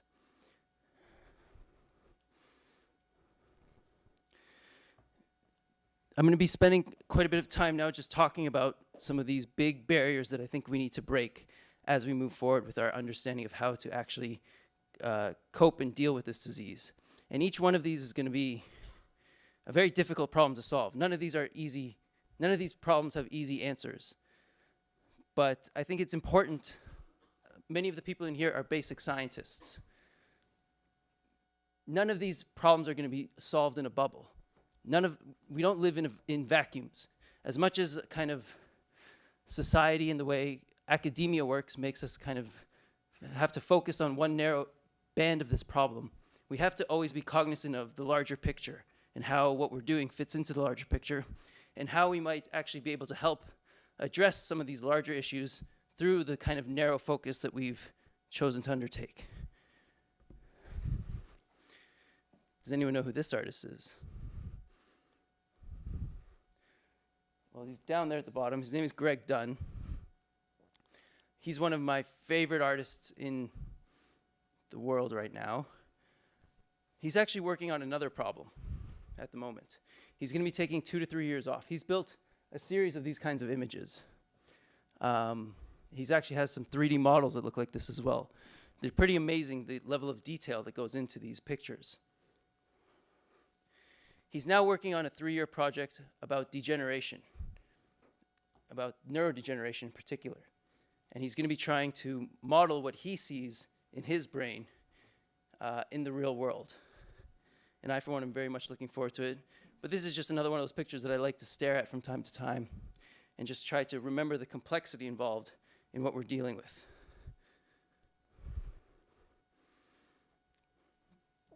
Now, one obvious, I think part of how we're going to actually tackle and solve this disease is we still need a better basic understanding of the disease itself. On some levels, though, we have a pretty good understanding. And this is another one of those awe-inspiring moments that I came across along the way. When I first learned about iPS stem cell technology, it was really a shock to my system. The first lab I ever visited on this kind of world tour that I've been on is a lab working on autologous iPS stem cell transplantation. And for those who might not be familiar, there's a lab down in San Diego basically working on extracting a patient's skin cells, turning them into stem cells, converting those cells into dopamine-producing cells, and putting them back into the brains of those same patients that donated their skin.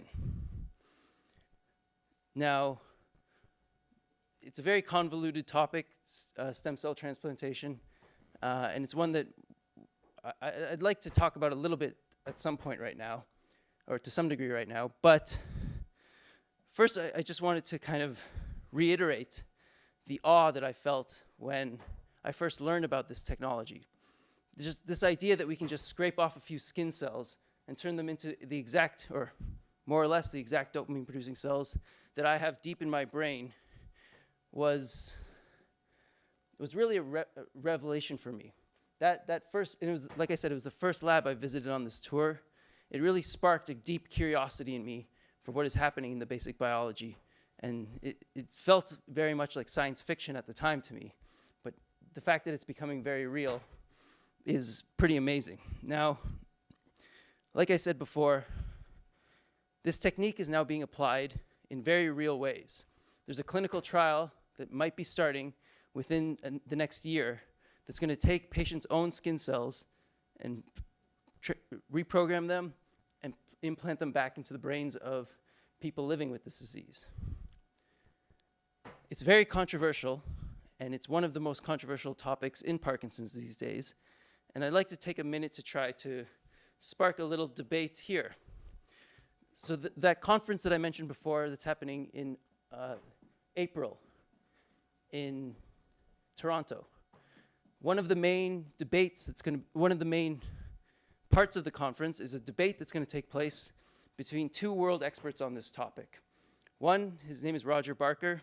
He's been leading stem cell transplantation therapies for decades now, and the other, his name is Professor Jeffrey Kordauer. He's the one that discovered in the brain that alpha-synuclein deposits actually travel into the grafts of these grafts that have been implanted into patients' brains. They're each going to be taking one side of this debate. I want you guys to think for a second, what are the best arguments for and against stem cell transplantation therapies?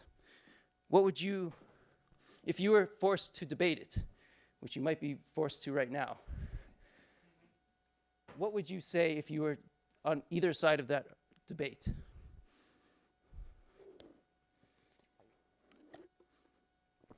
And I'll start with 4. What do you think are the best arguments for why we should be moving forward with this therapy? Do you want to? I don't say it again. I mean, it's a big assumption that not used.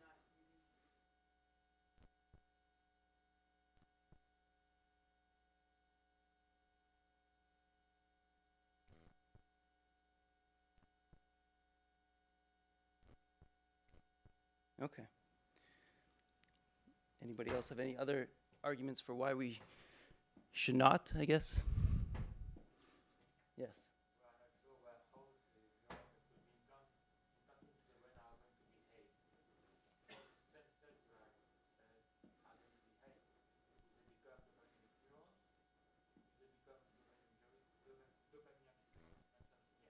Mm-hmm. That's a very good point as well, especially because they're being transplanted into a different region of the brain from where they actually are naturally grown. Just for those who don't know, the transplantation technique is going to put them in the putamen, whereas they are originally, they're in healthy people, they're in the substantia nigra, but because the distance from the substantia nigra to the putamen is too long, they're just implanting them into the putamen. So yeah, it's an environment that the cells are not used to growing in. What about arguments 4? Why should we move forward with this therapy? I mean, one argument for it is just what you were saying about the clinical trials that we're not sure of, that you'll learn something clinical about the disease. Mm-hmm. I'm not saying I'm gonna like all for it, but that's I think an argument for. Yeah, I agree. Cells from the same person. So there's less graft. Mm-hmm.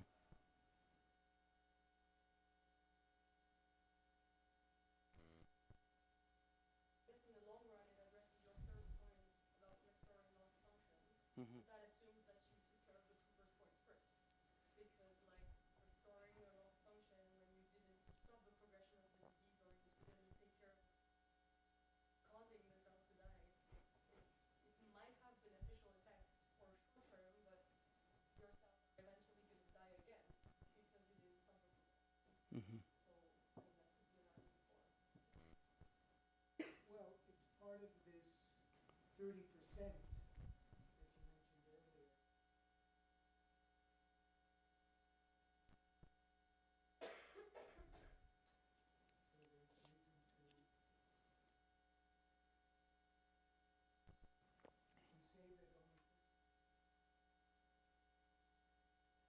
So there's reason to, we say that only 30% of the causality is genetic, then that leaves 70%.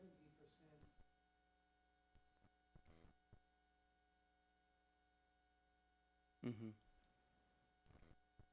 That's what I'm pointing at, like, it may not be a cure, but it can potentially improve patients' life quality. It's worth it to go for it. Yeah, I mean, it speaks to the simple fact that for a lot of patients that are willing to go forward with these trials, you have to think about the position that they're in as well. A lot of them are very desperate for something. And while this might not necessarily be the best therapy for them, like you said, it doesn't address the actual underlying pathology itself.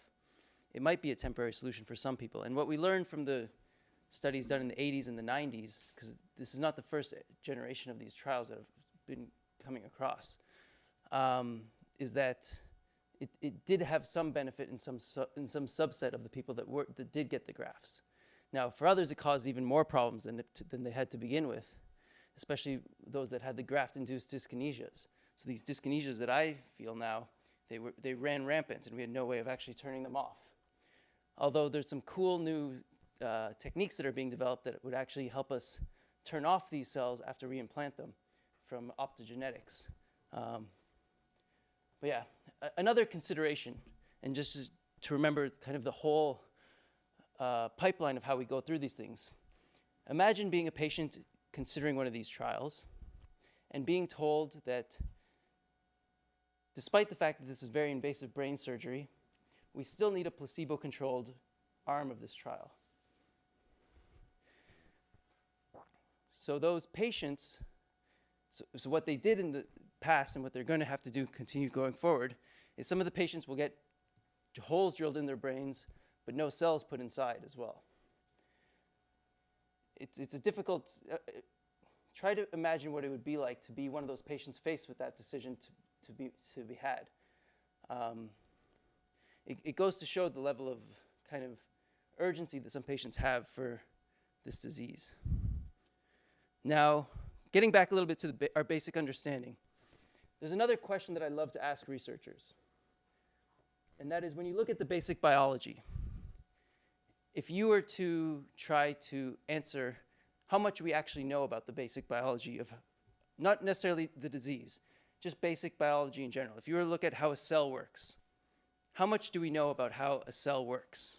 How much do we know about, how complete is our understanding of the workings of a single cell? Like I said, I've asked this to a lot of different scientists along the way. I think this was my favorite answer so far.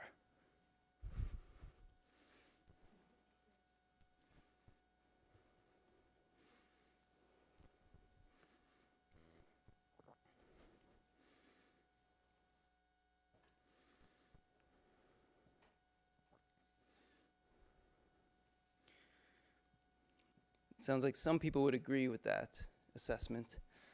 Some people say we're 1/100th of the way.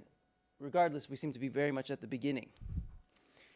And this comes back to what I was saying before about stem cells as well. And it's going to be a recurring argument that I'm going to be bringing up as well.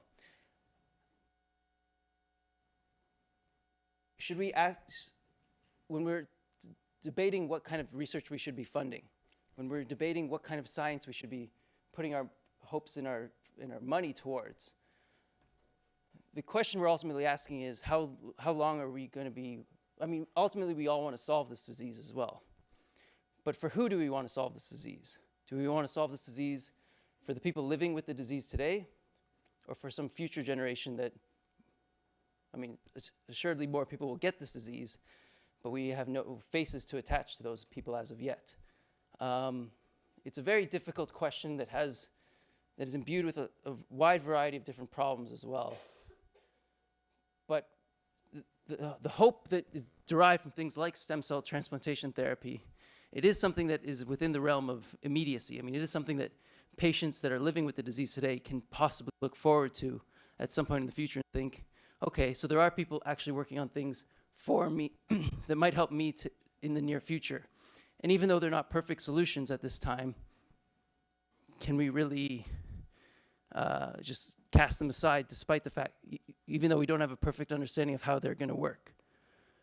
And it comes down again to this argument about how we should be looking at basic science. So there's this reductionist belief versus a systems biology belief. And this is essentially reductionism in a nutshell, that all of biology can be explained if we just know what the constituent parts are.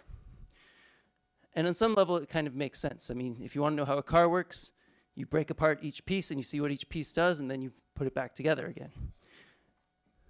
However, as a patient and when you think about how little we actually know about biology and how much it would take before we have a great understanding of what's going on, it's hard to kind of ask patients in particular to just kind of wait until we have a good enough understanding before we move forward. Now, of course, we want to continue to pursue basic science.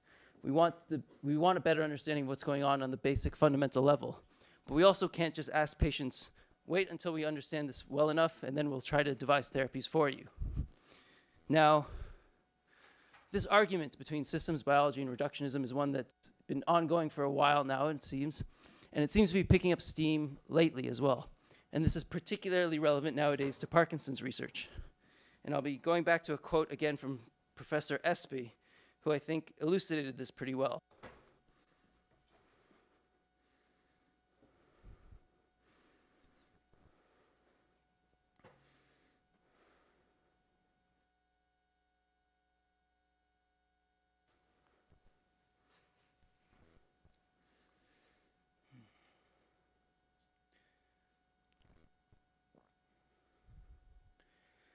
Now, when you look at a patient who's experiencing all of these symptoms of the disease, like me right now, my hands and feet are much more nimble than they were prior to when the levodopa was turned on.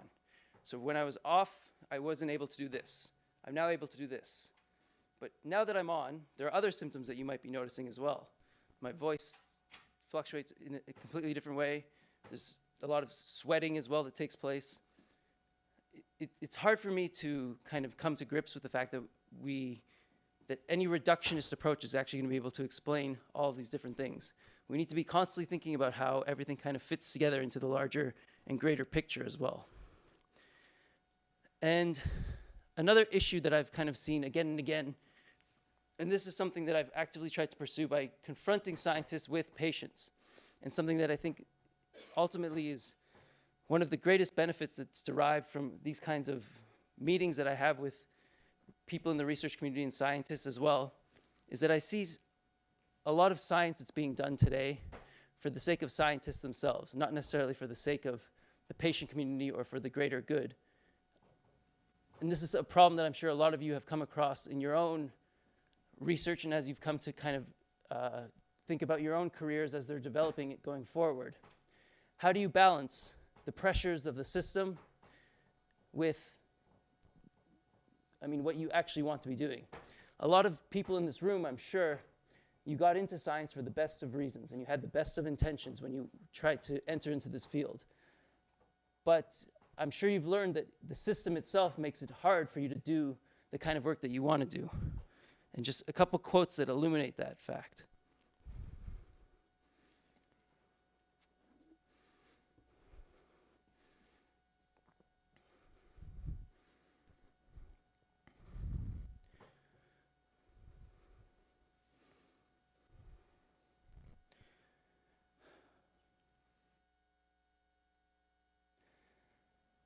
Now, I don't want to make any assumptions about the work that happens here at the MNI. I'm sure there's a lot of great science that's being done for the very best reasons and for the very best of intentions. But I've talked to countless scientists now. I've visited researchers all around the world. I've visited research institutions everywhere. And I see a lot of science that gets done for the sake of publication or to ensure that their next grant gets submitted, and not necessarily for the sake of helping the greater good, which in this case would be science itself. And I actually use this emblem of the science of Parkinson's as an example of doing things in the right way as well. There's a blog called The Science of Parkinson's run by Simon Stott, who does a very good job of translating the work being done in the scientific community to the patient community. Ultimately, what I think needs to be done is there needs to be a lot more interactions like the one that Ziv managed to put together today between the patient community and the research community. From what I've seen so far, let me backtrack a little bit more. I've gone to countless biotech companies where I was the first patient that ever walked through that door. I was the first patient that they ever actually came to know or came to talk to at some point. And while we can argue whether or not that might actually be a good thing on some level, because retaining your objectivity, kind of keeping an emotional distance, might, for some people, help them do their science a little bit better. I think, ultimately, making sure that people are motivated for the right reasons, making sure that people are reminded for why they're doing what they're doing, is intrinsic to actually making sure that progress gets made at the end of the day. Ideally, what I would love to see happen is I would love for there to be a body of some kind that held scientists directly accountable to the needs of patients. Right now, to be frank, you aren't accountable to patients. You're accountable to the people that fund your research and to the journal that you want to get published in, more than anything else. And I don't know quite how to fix that entirely. It's an endemic problem that society has just kind of developed over time. But it is one that I think about a lot. And I think it's ultimately the reason why I come here and I do these kinds of things, because I do want to exert some pressure on the scientific community to ensure that the patient voice gets consideration when you're thinking about the decisions that get made for when you run your experiments. Now, taking again the cynical approach to how science gets done, this graph, I think, perfectly illuminates a lot of what I wanted to say here.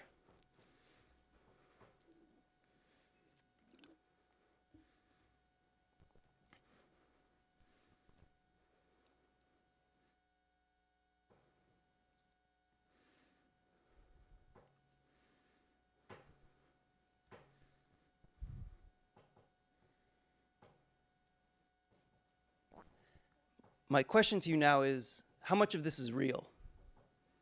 How big of a problem do you think this actually is? Am I making too much of this? Or is this something that I should be continuing to harp on again and again, because I'll be giving talks like these in a variety of places as well in the coming year. Is this something that I should be continuing to focus on, or am I making too much of this?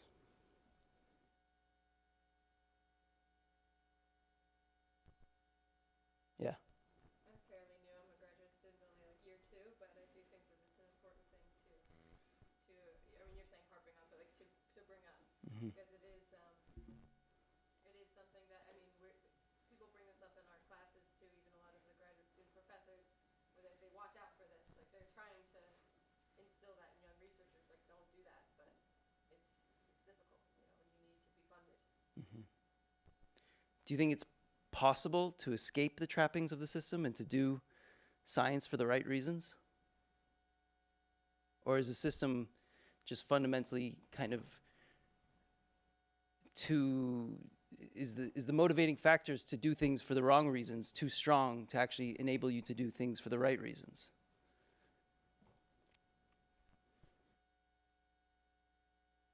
Yes. Well, there is a case for inner, I mean, we've gone through this with AIDS, for example. I can't condemn you. That is to say, deserve the right to be.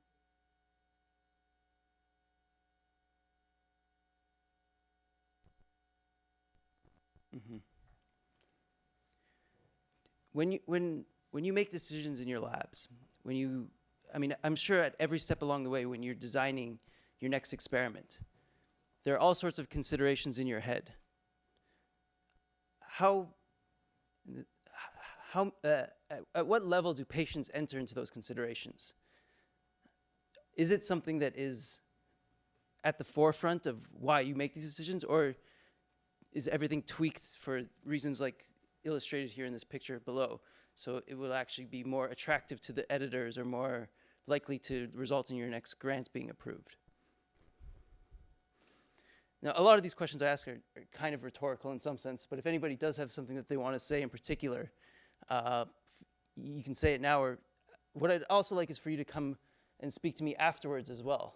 And I'll give you my email and contact information towards the end as well, because I'd like to be constantly refining this, because this is like I said, I think I am kind of in a unique position to come and talk to people like you and to have some, even though it might be a small impact, some influence on the way, on others that are involved in the scientific community and that others that are studying this disease. And if you have any strong feelings about of the message that I should be spreading, or if you were in my shoes, what would be the message that you would want to spread? What are the most pertinent things that need to be said at these kinds of events? What would those be?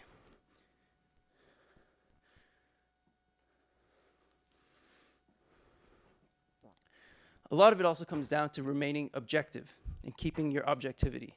And this is something that I talked about a little bit before, but keeping that objective frame of mind I think is something that a lot of you struggle with on a daily basis, or maybe not on a daily basis, but I think it's kind of the currency of science is objectivity itself.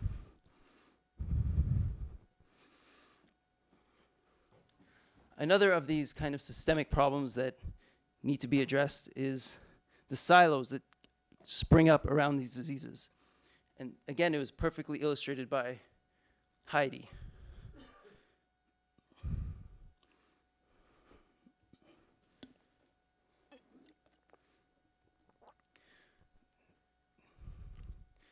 This speaks to a number of, I know I'm jumping back and forth now between topics, but this speaks to also what I mentioned before between becoming hyper-specialists and actually taking a step back and seeing how all the pieces fit together. But not just how all the pieces fit together between the different branches of science, but between all the stakeholders involved in this community. And even though, I mean, what happens in places like this very much lays the foundation for what enables things to happen in all other aspects of this disease. These are the various stakeholders involved. And these are kind of what the motivating factors that drive them along.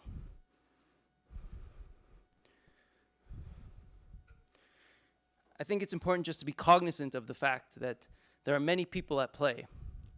There are a variety of different people that need to be thought of. And like I said, the foundation for the work that happens throughout Parkinson's research starts in the basic sciences and starts in academic institutions like this. But if the larger picture is not considered, then I think something is lost along the way.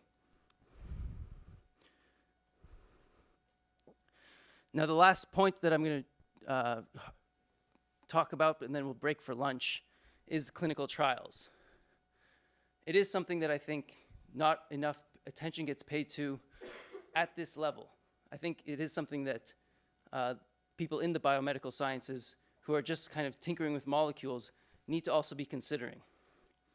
And if I were to ask you, before I kind of give you my take myself, what are the biggest problems today in how we design and how we run clinical trials? What would some of those answers be? Just think about it for a moment before I tell you what I think.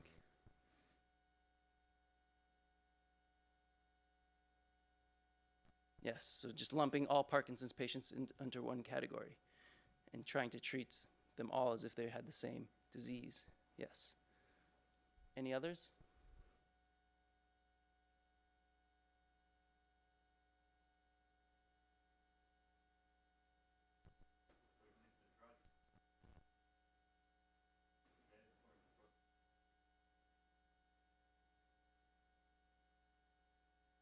Mm-hmm. Yeah. These are what I've identified as the 6 most important problems that need to be addressed in clinical trial design. Like it was said before, discounting disease variability, so thinking that everybody can get lumped into the same category. That includes not only which disease they have, which category of disease are we going to put them in, but as Ziv was saying, how far into their progression they are. The informed consent process is not something that I think a lot of you will need to think about unless there are clinicians here involved in clinical science, but it is kind of striking as well that patients, when they enter a clinical trial, they get handed a 20-page document and basically get told, here, read this, sign it, and this is the informed consent process, in a sense. It should be an education process that actually is done in a teacher-student-like environment. Failure of random assignment. This is actually something that Ziv has written about in the past as well. And it's going to be particularly important for some of the targeted therapies, especially the GBA and LRRK2 therapies, to make sure that the placebo-controlled arms of the trials actually and the drug trial of the arm of the trial actually represent a 50-50 split, and that they're actually done properly. Much ado about phase 2, so there's a lot of hype that goes into phase 2 trials, and this is actually something that bleeds down into the patient community a lot. Did anybody see by any chance, I think it was, it was phase 2. Recently, there was a documentary put out, last week actually by the BBC, about a Parkinson's trial in GDNF. It caused a big stir in the patient community, because a few patients claimed anyways to have substantial benefit from this drug, from this therapy. And it was canceled. And this documentary does a good job of kind of going through some of the issues that were talked about there. It was run by the Cure Parkinson's Trust in London, and out of Bristol, I think, in the UK. But it speaks to the fact that there's a lot of hype that builds up around these communities, and it trickles down into the patient community, and then they starts to form their beliefs about what they would like to see in the future as well. And it's a difficult problem that also needs to be addressed. Poor outcome measures. Does anybody know, how do we measure right now if a therapy is working or not in Parkinson's? What do we use to assess whether or not something is actually working? UPDRS, yes. And for those who don't know, the UPDRS is basically an elaborate drunk test. We get asked to do a bunch of hand waving and a bunch of gestures, and from that, clinicians are supposed to decide whether or not a drug is actually working in patients. This is a critical problem, I think, that also needs to be resolved. And then recruitment and retention in trials. Now, to illustrate this a little bit better, here are 2 final quotes before we go to lunch from 2 people who have spent a lot of time thinking about these problems as well.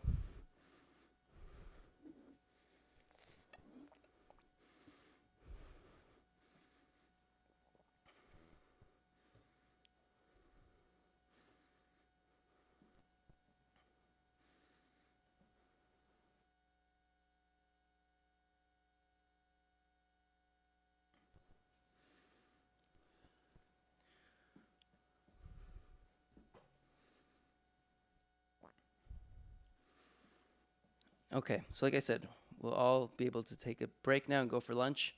There's a couple of things that I want to say about what's going to come after the break. There's still a bunch of other problems that I'm going to be addressing, and there's going to be a lot of these big systemic issues that I'm still going to be going over. But I'm also going to be trying to give you a better sense of what the patient experience is like. And you're seeing me, and you might get some, you might get a lot of misconceptions, I think, about what it's like to be a patient and what patients are actually going through. So there's a question that I'm going to ask you, and I'll be answering it after the break, after lunch. If you were to guess, or not necessarily guess, but if you were to answer the question, which symptoms do you think have the greatest impact on patients' lives? What would those be? So as you go to the break, I just want you to think about that question. Which symptoms, it's kind of a test in some ways of how well you think you know Parkinson's. Which symptoms do you think actually interfere with quality of life the most? So a survey was conducted of 403 patients that asked them to rank which symptoms have the biggest impact on their quality of life. And I'll be giving you the answers to this test after lunch. So I hope everyone had a good lunch and that you're all well fed and refueled and ready to go for the second half of this day. Did anyone have any burning questions before we begin, though? And if there's anything in particular you want me to address, I try to address as much as I can while I'm giving these talks. But if there's anything else in particular that you'd like me to just want my take on, feel free to shout it out. So another big problem that I've come across along the way is that we have this dichotomy between individuals and populations in this disease. Everything we know about Parkinson's comes from population studies. And yet, as a patient, I have to figure out how to take all that information that we know about a group of people that with this label that we've given Parkinson's disease and figure out how to apply that to myself. It's almost impossible in some sense. And this problem is obviously not unique to Parkinson's disease. I mean, if I have a headache, the only way I really know what will work best for me, whether it be Advil or Tylenol or whatever, is to take it and do it myself. Which is why I think something that needs to be advocated for, and something that I think that I wish more people would try to think about how we can actually do this, is more studies that are more N of 1 studies in patients. Now it's very difficult and it's time consuming and it's a difficult thing to actually get into the laboratory, but I think there could be a lot of useful information gleaned from simply trying to figure out what works best in one individual person. Like I said before, there are a myriad of factors that go into how my symptoms manifest on any given day. I would love for somebody to actually be able to better glean what insights can be had. And sometimes I almost wish, because there are basically 7 million people living with Parkinson's today in the world, and a lot of our attempts are aimed at trying to cure or develop therapies for all 7 million. Sometimes I think maybe we would be better off just starting with one person, sitting them down in front of a room like this with 60 scientists, just working on that one person's condition and seeing what we can do to actually help and cure that one person. But a lot of the problems are just come down to the fact that there is no such thing as the average patient in this disease. It's a statistical construct that we invented, and that it makes it very difficult to know whether or not any therapy is actually beneficial at the end of the day. And going back to those 17 or now 18 drugs that have failed in Parkinson's disease, if you look at the data, and a lot of the data is closed because some of these drug companies don't want people to access the data, but that's a whole separate issue. If you look at the data, there's some subset of people in those studies that the drugs worked for, that the drugs were beneficial for. So we need to do a better job of trying to make sure that we have the individual in mind as we design and cope with and figure out these studies. Now, neuroscience in particular is moving towards precision medicine. It's something that it's kind of become this global effort now to figure out how we can take the lessons applied from precision therapy in cancer, where we've had a lot of success, and think about how we can actually apply that to neurology and neuroscience. So essentially, we want to get to the point where we can tailor drugs to not necessarily individuals, but find out which subset of people it's best for. But this is going to be very problematic for a lot of different ways, for a lot of different reasons. But one of them in particular comes to recruitment. And who are we going to enlist in these drug trials? As it is, pharma companies and clinical trial operators have a very difficult time recruiting patients. It's one of the biggest hurdles for a lot of therapies in development. This is only going to be further complicated with the advent of precision medicine. And this was illuminated well by Professor Lang in Toronto. How do you screen people for one drug or another when you have a limited number of people that fit the criteria for entry in these trials? This is something that we're going to have to think about and consider very carefully. Because, like I said, it's one of the biggest barriers that actually hold us back, and that will get us to this time when we are able to actually go through something like this. So ideally, this is what we want at the end of the day. But there are many, many, many steps that need to be taken along the way. Now, what's most likely going to happen, and this is probably going to take place within the near future, especially with LRRK2 and GBA. So right now, there are a number of companies that are pushing forward different strategies for both LRRK2 mutations and GBA mutations. It's probably not going to be the case, although I could be wrong, and maybe some people would argue against it, that even within that subset of GBA or LRRK2 patients, there's not going to be one therapy that works for all of them. We're probably going to have several different therapies for those subsets as well. And Dario Alessi put it well when he said this.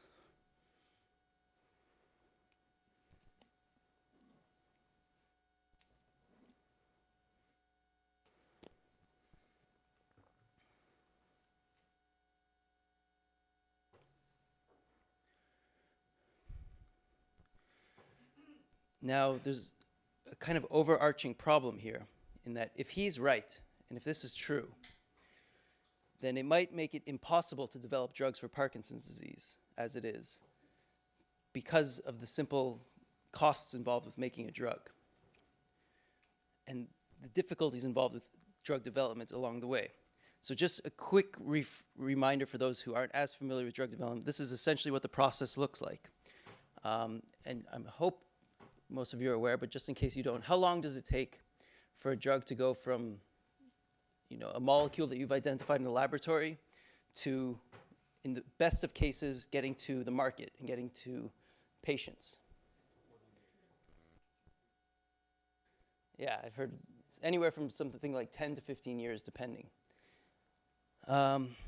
This is a big problem that, there could be a cure sitting on the shelves somewhere right now for some subgroup of people. It won't actually get anywhere for another 10 to 15 years. We need to figure out a way to strap a rocket to this turtle and accelerate this process. If anyone has any great ideas, I'd love to hear them, because this is something that a lot of people are working hard on, and I've heard some ideas out there, but none that are very good, and none that I think are actually going to revolutionize how this works. And a lot of it just comes down to this simple fact, that everything, that the brain is essentially viewed under the same lens that everything else in medicine is. Without a return on investment, we can't develop, a therapy can't be pushed forward. There might be some, and there are examples of some compounds that have been seen to be beneficial in some subset of the population, but because there's no money to be made off of them, it's almost impossible for anybody to have enough interest in them to try to push them through. Also, there's the opposite example where we do have drugs in development. There's a recent case in another disease area. I can't remember the disease, but they found a therapy that works, but it became prohibitively too expensive because the subset of the population was too small. And I fear this might end up being the case in Parkinson's as well. If we have a therapy that only works for 10,000 people in the world, it becomes prohibitively expensive to actually develop it. And again, I don't have a great solution to this problem, but it's something that I think we need to be thinking about as well as we move forward. And if anybody does have any great solutions to these problems, there might be a Nobel Prize in your future as well, if you can break through on these. And here's just a funny comic that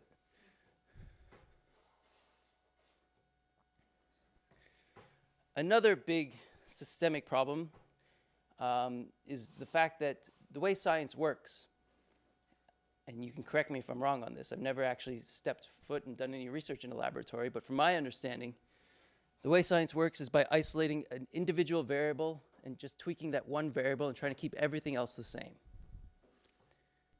Now, that's taken us to where we are today, and medical science has produced a lot of wonders as a result of this.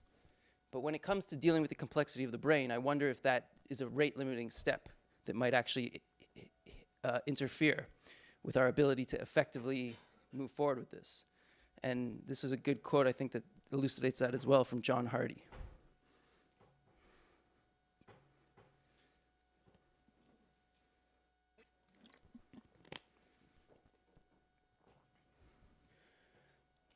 In my opinion, this really holds us back from our ability to develop promising therapies. It also is something that impedes the clinical trial process because, in me right now, there's more than one thing going wrong at this time. There might be some kind of convergent nexus point where if we just hit that right target, it might somehow miraculously fix all of the different things going wrong inside of me at this moment. But the more likely scenario is that we're going to need to target multiple pathways at the same time to have a beneficial outcome. And how we do that is something that I think more thought needs to be put into as well. Now, there's kind of an overarching belief these days that technology is going to is going to solve a lot of the world's problems. And there's a lot of big tech companies that are now entering the biomedical field simply because of this belief, that they think, oh, if we just apply the lessons we've learned from technology and all of the kind of barriers that we've overcome there, we'll be able to solve these problems as well. Last week, I was at a conference held by one of these companies. The conference was run by an organization called the Chan Zuckerberg Initiative.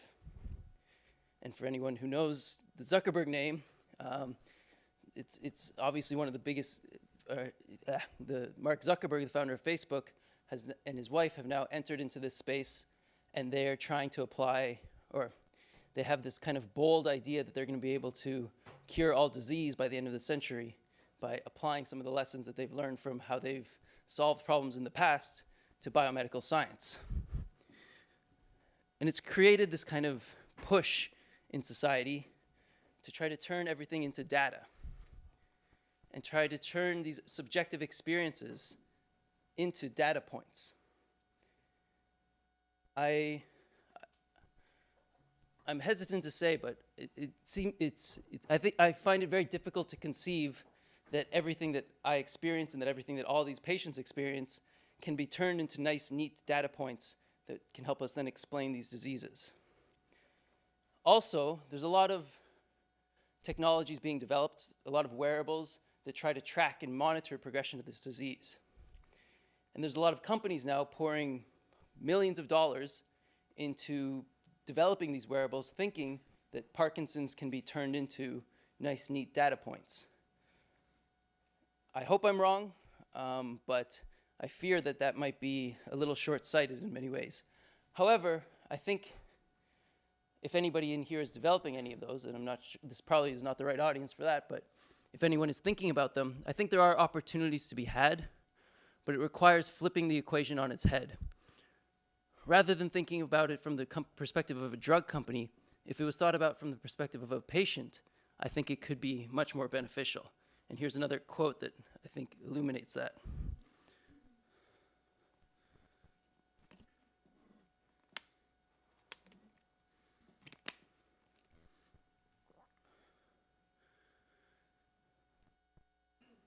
Like I said, every day patients make decisions that impact their symptoms.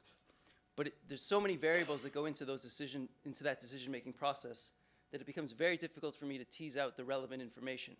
How much water should I be drinking in a day? What kind of food should I be eating? How much exercise should I be getting? All of these variables go into the outcome at the end of the day. And I think that if it was thought about from the perspective of the lived experience, it might have a more beneficial outcome at the end. This is something that I talked about before. A lot of our efforts are hindered simply because we've been looking at the wrong lampposts the whole time.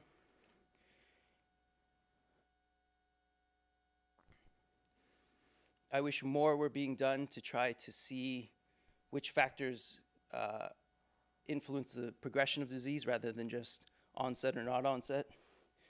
Also, I don't see, and this is kind of more theoretical in some sense, but there aren't enough efforts being made just to try to connect all the dots in this disease. I wish that there were more kind of theorizing in some sense, some theoretical biology in Parkinson's, about some kind of grand unifying theories that can help us explain this disease. And in my opinion, any such grand unifying theory would encompass the following, or would answer the following.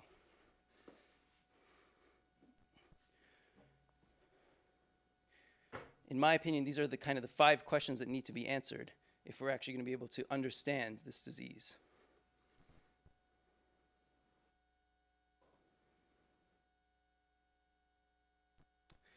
So now, the road ahead. Yeah. So, in your experience, pharmaceutical targeting precision medicine and the cost states. So, are they talking about the basic stuff? It's all basic biology at this point for them. They just want to probe deeper and deeper into this molecules themselves, into our cellular biology. They haven't. Zuckerberg is really pushing an open science. Yeah. At the end of the day, Yeah, but I think they're just too embryonic at this point. They're just entering the field. I don't think they've thought about therapeutic development at this point. At least they haven't thought seriously about it yet. Not from what I've seen. Yeah. So now, the road ahead.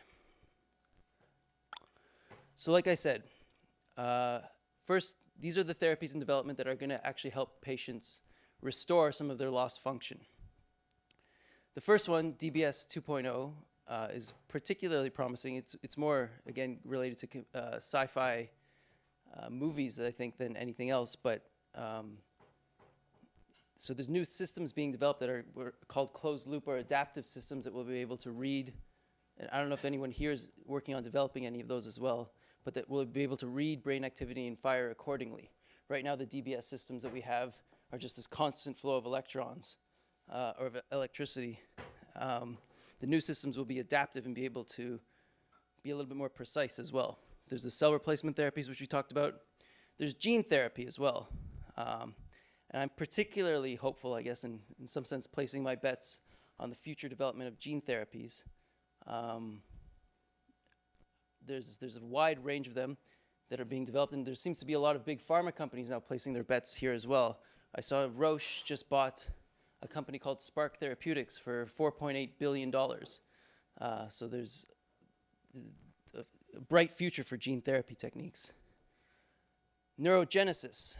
This is another controversial one as well. Can we actually, in some sense, regrow what has been lost almost natively in the brain?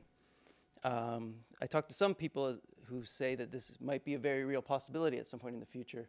Others would say no, once they're dead, they're not coming back.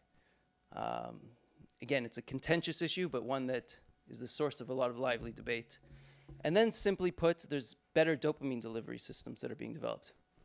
And this, I think, is a very practical kind of answer to this question, something that I'll be talking about a little bit later on as well, when I talk about how the disease actually feels to some degree.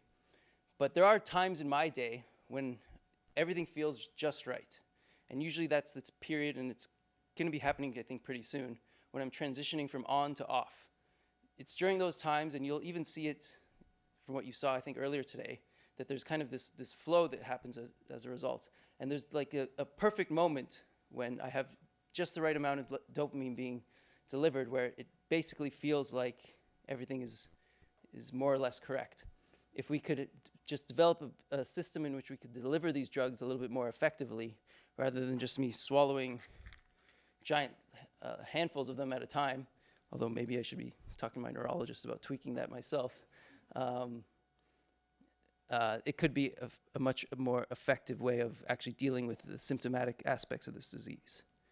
Now, another thing that gives me a lot of hope is a lot of new initiatives that are coming online.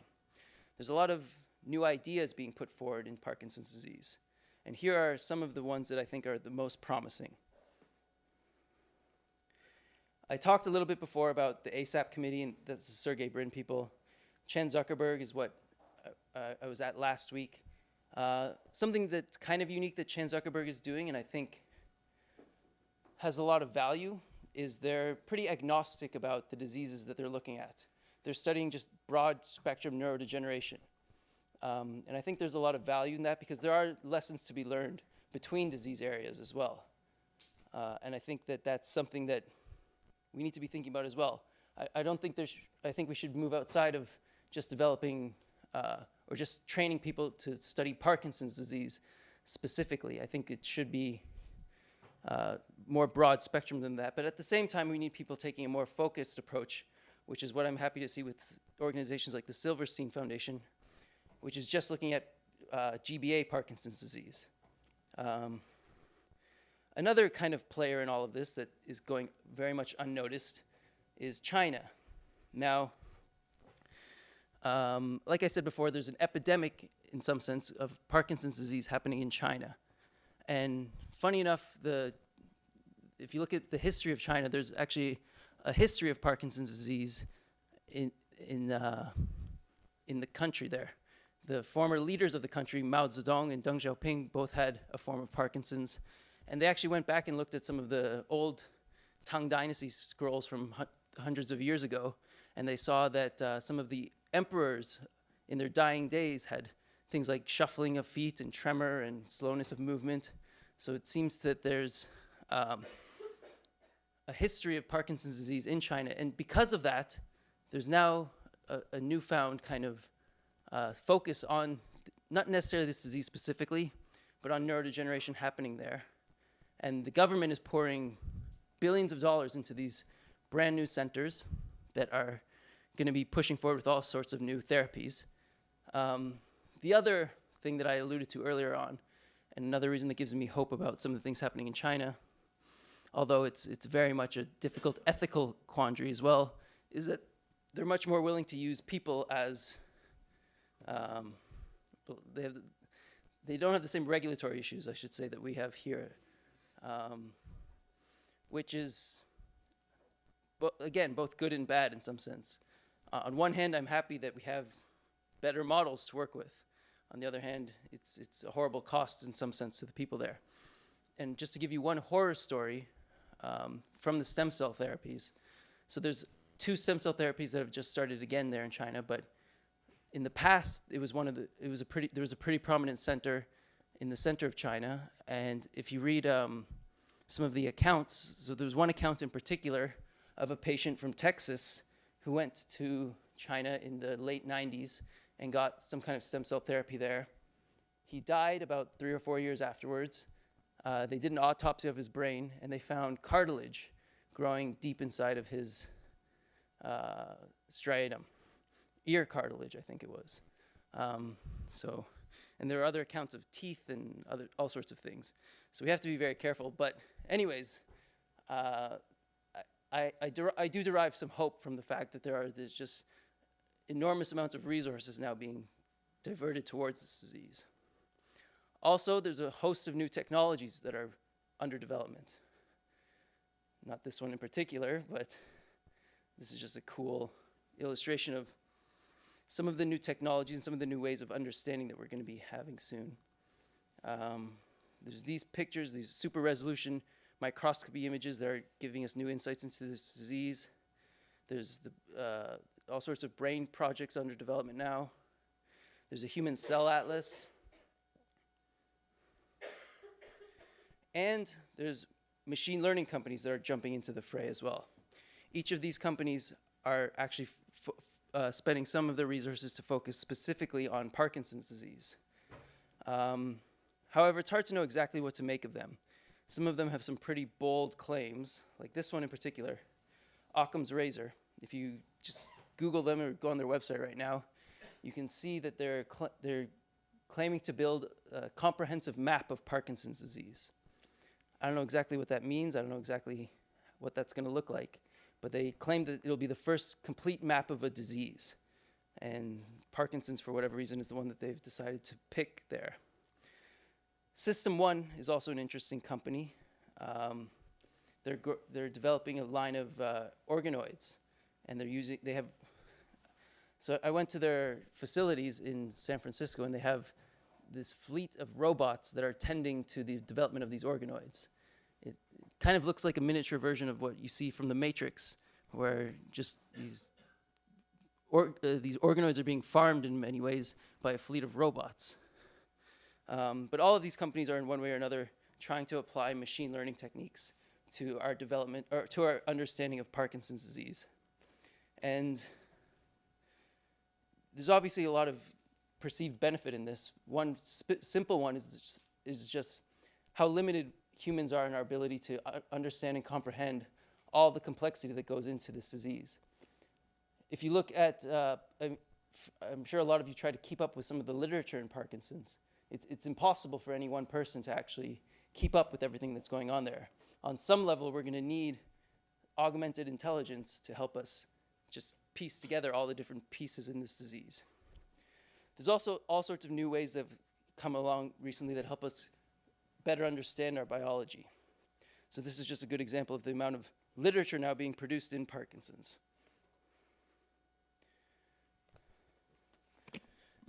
Also, surprisingly, until very recently, we only thought of this disease as a neurodegenerative disorder. But the more I look into this disease, the more I see that almost everything is a misnomer to one degree or another. It's not just neurodegeneration, it's not just the neurons involved, all the glial cells are involved. And surprisingly, it's only been in the last decade or so that we've actually been seriously, or even less than that in some cases, that we've been seriously looking into this. Another very difficult one to try to put into the puzzle of Parkinson's are all the environmental factors involved and how they correlate with the genetic variables. As was mentioned before, only 30% of, if we knew everything that there was to know about genetics, it would still only explain 30% of the reason why people get Parkinson's, which means 70% is something else. Now, what that something else is, probably some combination of things that happen to us as we age and the environment. But how do we actually start to incorporate all of those things, not only into our understanding of this disease, but our models as well? And actually, just a quick survey here.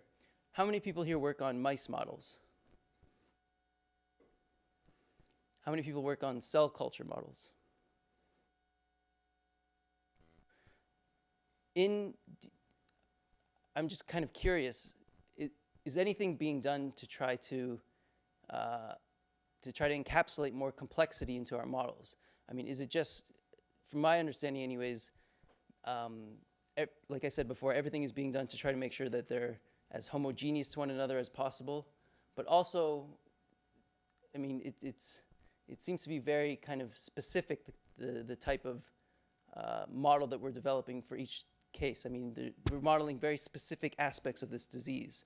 Do you see anything being done to try to create a more comprehensive model of what this disease might be? Anything that you'd be willing to share at this point? Yeah? Yes, I mean, in the stem cell field, for example, there's like all of these co-culture models now that we're trying to differentiate different types of populations of cells, like not only dopaminergic neurons, but also co-culture them with astrocytes and with microglia and with all of those different populations and grow them together in a dish to reproduce the 3D environment of the brain. And then the step further is the organoid that you talked about, that's like reproducing really the 3D structure itself and hoping that all the populations of cells are in there. And then further that road, there's also the actually organs on a chip where they try to connect different organs together to even reproduce at a greater level the interaction between the organs in general. So that's like That's cool. Is there anyone, I guess, taking things even to the next level and taking some of these organoid models and transplanting them into animals, and then?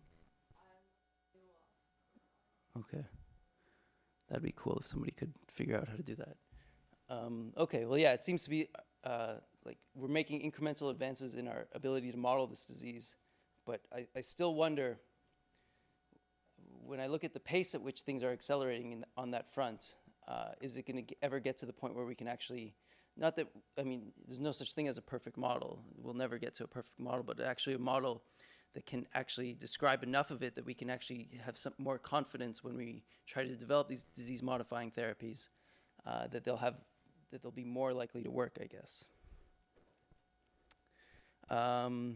This is another cool field I think that's come up lately, our understanding of senescent cells.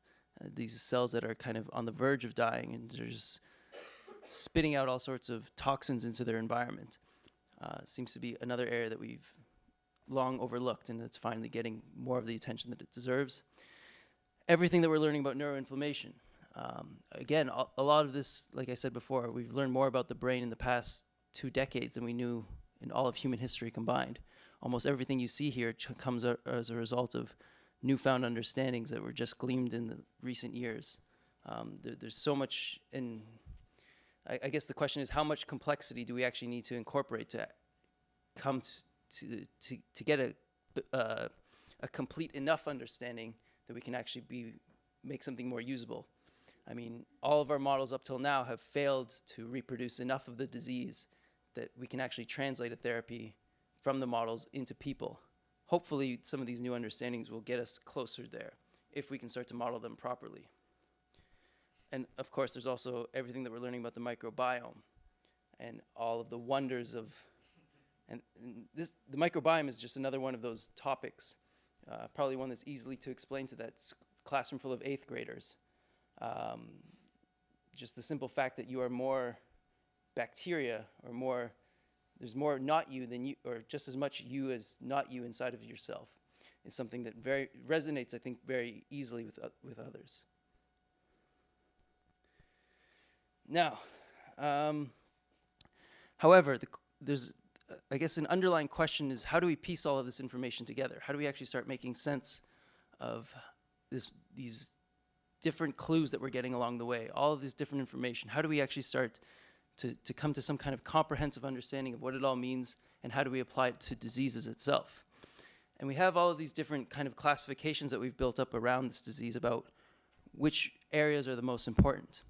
And we think of it as fitting into this giant puzzle. And there are many people trying to piece together this giant puzzle of what is Parkinson's disease. But again, the rate limiting step in some ways, or the big problem there, might be this idea that we're trying to make a puzzle of Parkinson's disease to begin with.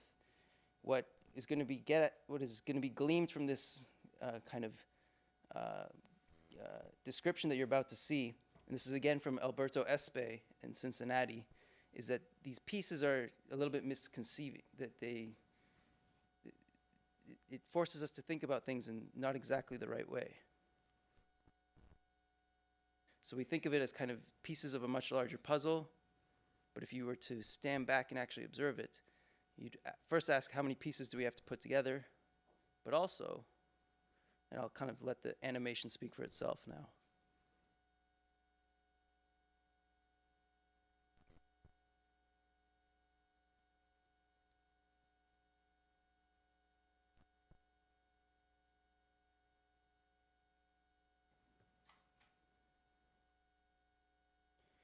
So essentially what he was getting at there is that these aren't pieces of the same puzzle. These are all different puzzle pieces of different puzzles. And that what we'll need is to be able to actually classify them into their appropriate disease categories and target each one specifically so that we find the right fit for the right molecule in this case to fit each disease classification. But again, that's just one theory. I mean, he could very much be wrong. It could be all parts of a larger puzzle, and if we just get enough of the pieces together, we might get to the point where we have a comprehensive understanding of disease, and maybe, I mean, we also have to be very open to the fact that it could be one disease as well. It could be one underlying disease. And I guess I want to take a moment and ask, what do you think are the best arguments for why this might be one disease? I mean, I've stood up here and I've mentioned again and again that I think that this is a number of diseases that we've classified under the same heading. But there are arguments to be made for why this could be one disease. What are some of those arguments? Yeah.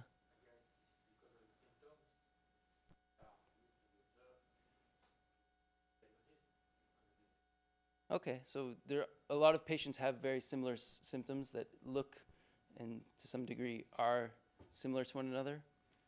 Any other arguments for why this could be one disease? Yeah. Oh. Mm-hmm. Ah, okay. I see. Is there anybody that would argue that this is one disease and that there might be one target that we could go after? Well, I guess one argument for me that kind of works sometimes is a lot of the drugs work not equally, but they're effective across people with Parkinson's disease. I mean, almost everyone with Parkinson's takes Cinemet. So it has some, even though it might just be a symptomatic benefit and it might not be actually doing anything to the underlying disease, the fact that there is some causal or some common pathway that actually works almost unilaterally across the disease indicates that there might be something there that can be targeted. Well, I think Mm-hmm.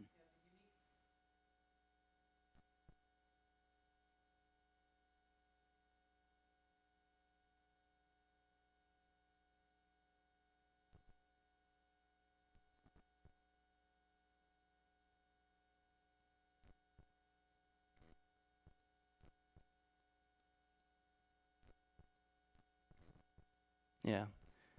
I guess I wonder though, because on some level, treating the symptoms, if we could optimize treatment of symptoms, if we could get a perfect symptomatic treatment that might effectively be a cure at the end of the disease, even though it is kind of just masking what's happening underlying those symptoms themselves, that might be, I mean, when you talk about a cure, at the end of the day, it would be a functional cure. A functional cure would be as good as a real cure, quote unquote. If we could have perfect masking of symptoms as well, it would be good enough. Now, whether or not that's realistic itself is probably a long shot, but yeah. So I'm going to talk a little bit more about the lived experience now and what it's actually like to live with this disease and what patients experience on a day-to-day basis. Try to get you to walk a mile in the shoes of a patient and try to experience what that's like. Now, I can't recreate for you what it is completely like.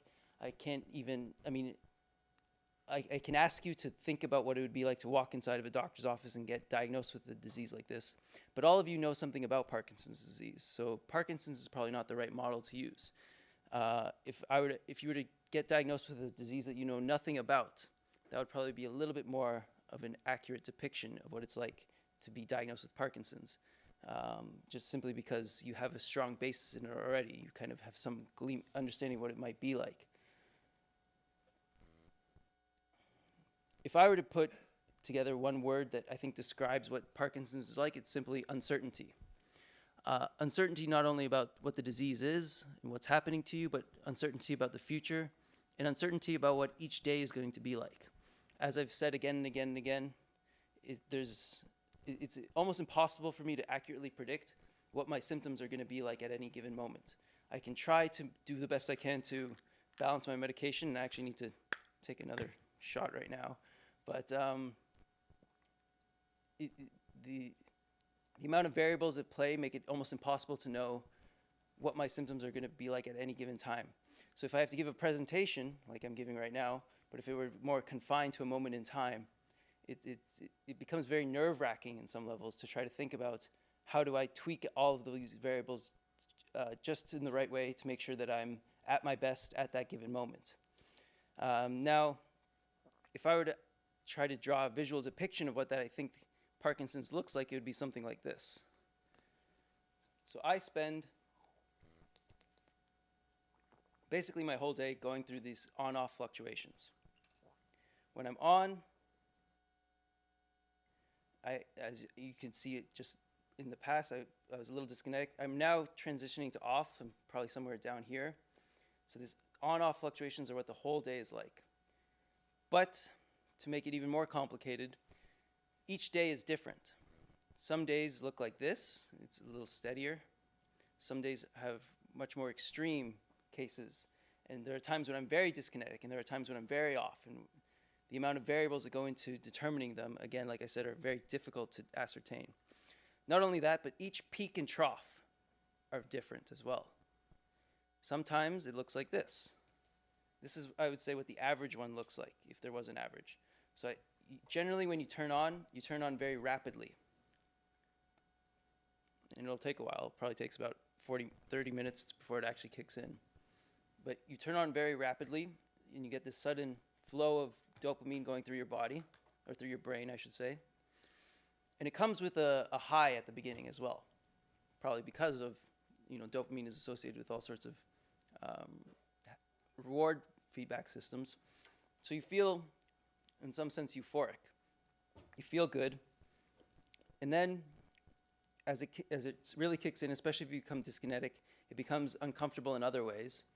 And I've tried at other times to explain what dyskinesias feel like, and it's almost impossible. I can't actually put into words, I think. It's one of those things that languages isn't quite suited for. But what happens afterwards is you have this gradual decline, and then suddenly becomes a little bit more steep. And you enter into this valley where you are off.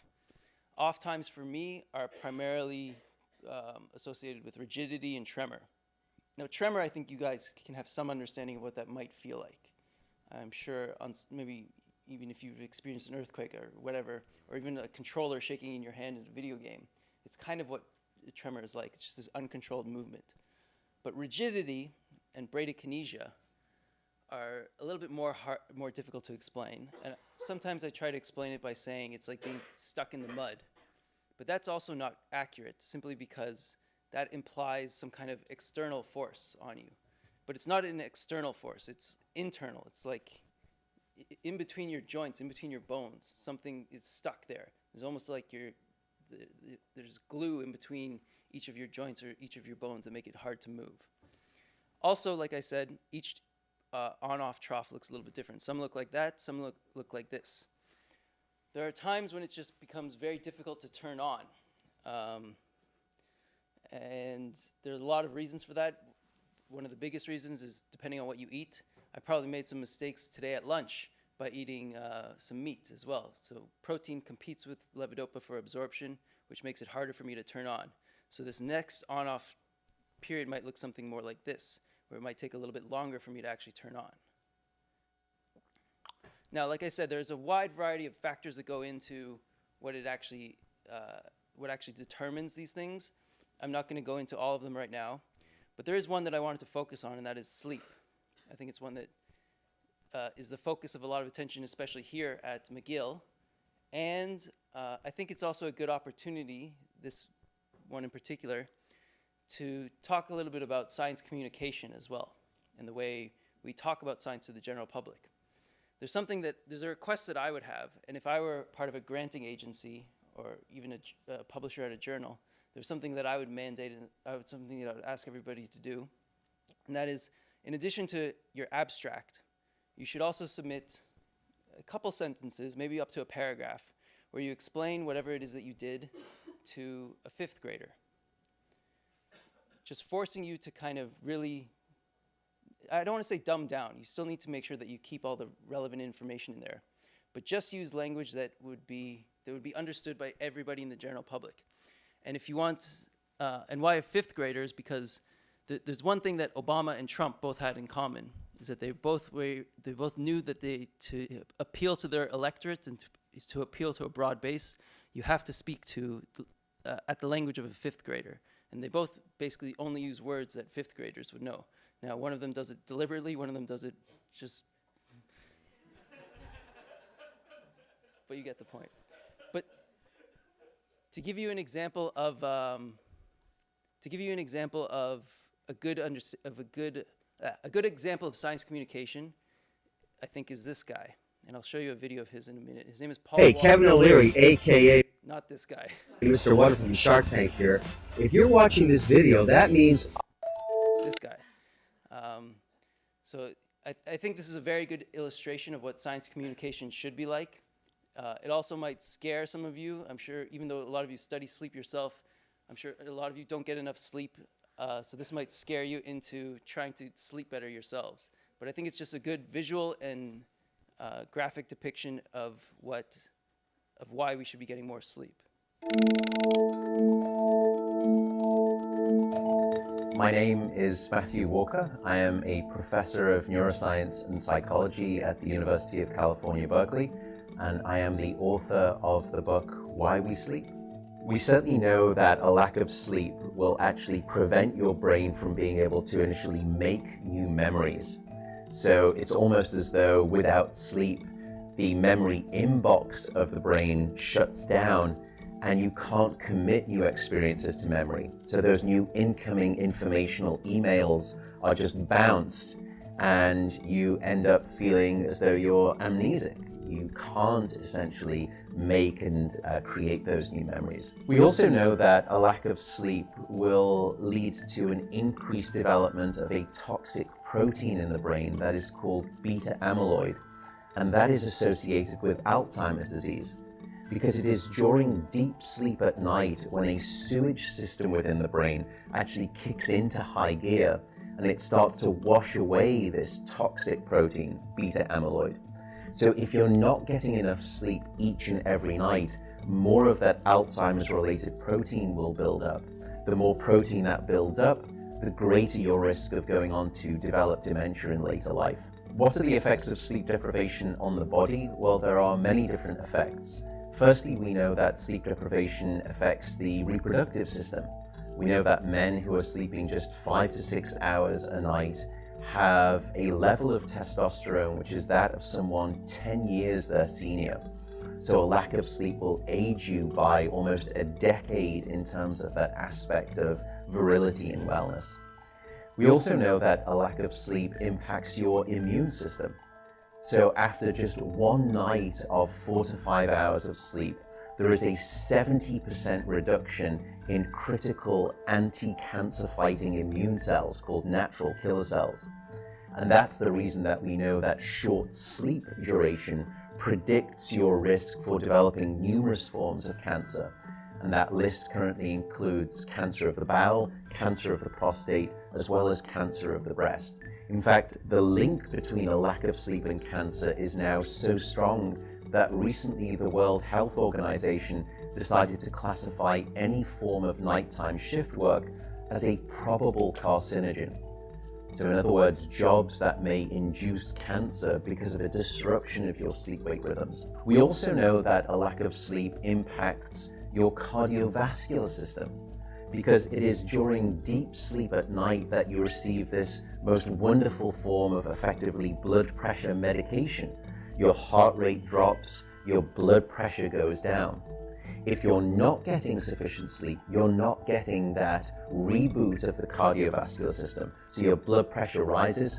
You have, if you're getting 6 hours of sleep or less, a 200% increased risk of having a fatal heart attack or a stroke in your lifetime. There is a global experiment that is performed on 1.6 billion people twice a year, and it's called daylight savings time.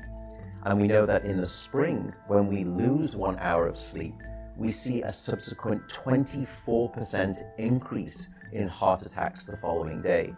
Another question perhaps is, what is the recycle rate of a human being?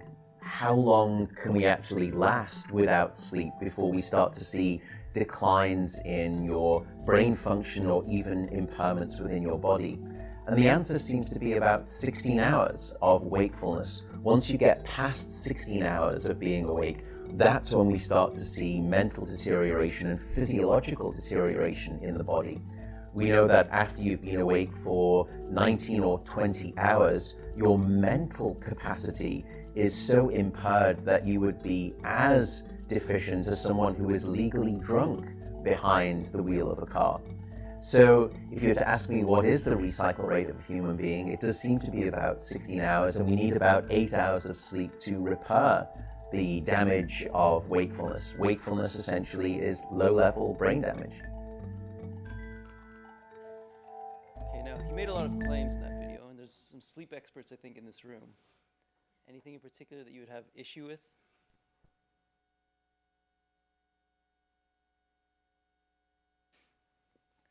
Okay, well, I guess that's a good thing then. So he did, I think, a pretty good job of dumbing down, not necessarily dumbing down, but explaining the science in a way that's digestible by a broad population as well.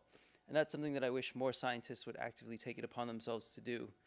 I don't want to get too grandiose here, but I think you do have a much larger responsibility and a much larger role in society than just cracking the code of neurodegeneration. I think in many ways you're the bastions of what is true and what is not true about the world. And you are in many ways best equipped to help society try to better understand what is reality and what is not reality. And I think that I would love to see more scientists taking it upon themselves to be just more effective communicators as well, so that we can have a more informed and better populace. But anyways, so the last thing I'm going to say now before we take another break is that quality of life survey that I mentioned before. So like I said, a survey was done by the Cure Parkinson's Trust and by a friend of mine named Soenia Mather, just asking patients which symptoms most impact their quality of life. I'll give you a second now again to think about which symptoms you would put at the top of that list to see, again, how well you think you understand this disease. But among those patients that were surveyed, this was their response. So sorry that it's not crystal clear, but the first one there are neuropsychiatric symptoms. So 288 respondents of 407 people said neuropsychiatric. Now, what are the neuropsychiatric symptoms of Parkinson's disease? Hallucination, depression, anxiety. Yes. And another big one that makes advocacy in Parkinson's very difficult is apathy as well. You just have a loss of drive and a loss of motivation for almost anything. The second one on the list is postural instability and gait dysfunction, followed by fatigue, autonomic symptoms, sensory symptoms, and then we get to the classical symptoms of Parkinson's disease, bradykinesia, rigidity, and tremor, which most people this is what most people associate with this disease. So you can see that there's a difference between what it looks like and what actually matters to patients at the end of the day. Although there are, of course, exceptions to every rule. For me, these three that are the classic symptoms are probably the most troublesome for me personally. But like I said, that's not the case for every patient. Every patient kind of has a different mix of these symptoms that are in play for them. So yeah, any questions there?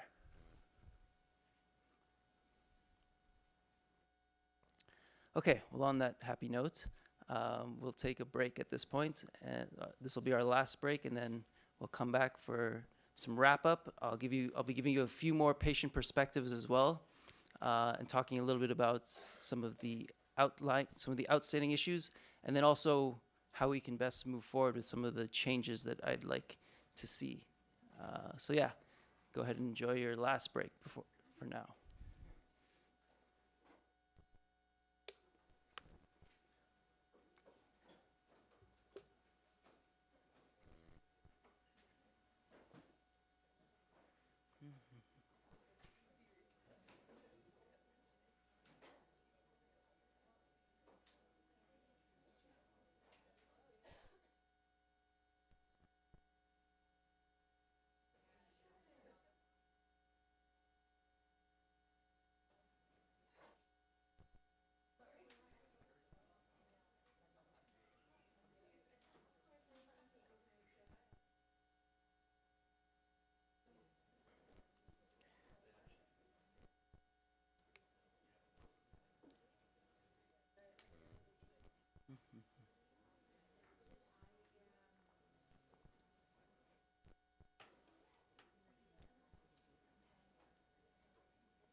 go down to the B2 and some of them they go only for the B1. Yeah.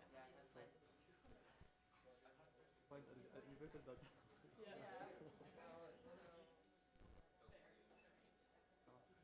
now if you tell me like like how to go out, I don't know. I know. It's like we all follow each other. I was telling them the first time we come here, I was to give a talk and I got so lost. I took like 2 sentences and I was supposed to speak. I was just like,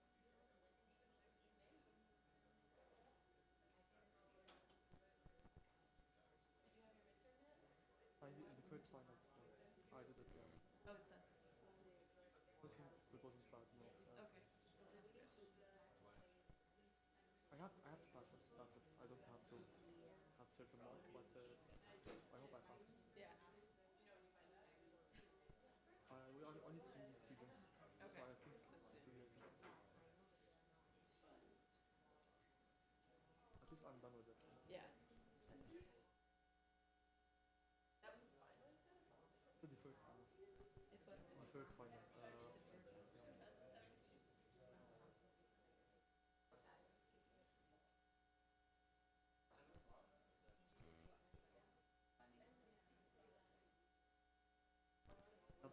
Yeah, It's you, right? am I in the list of the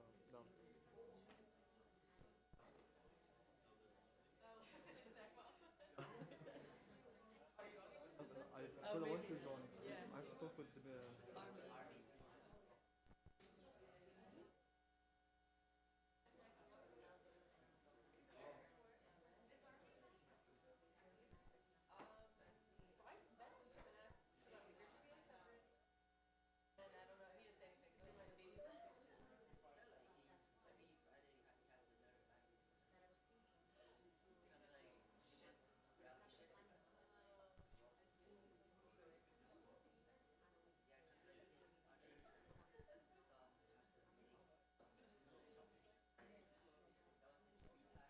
your GPA is separate. And I don't know, he didn't say anything, so it might be.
Yeah.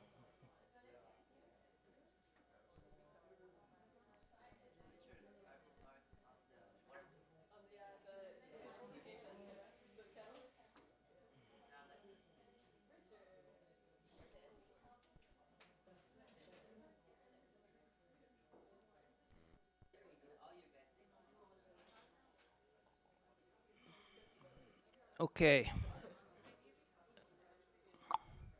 I think we can continue now.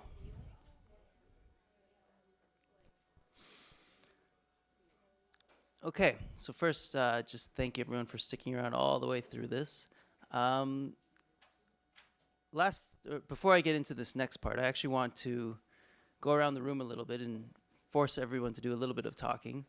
I want to just ask kind of broadly, of the problems that I laid out, of the kind of systemic problems that I put up just now, which one of them do you think not necessarily is the biggest problem, but the one that we should be focusing on next?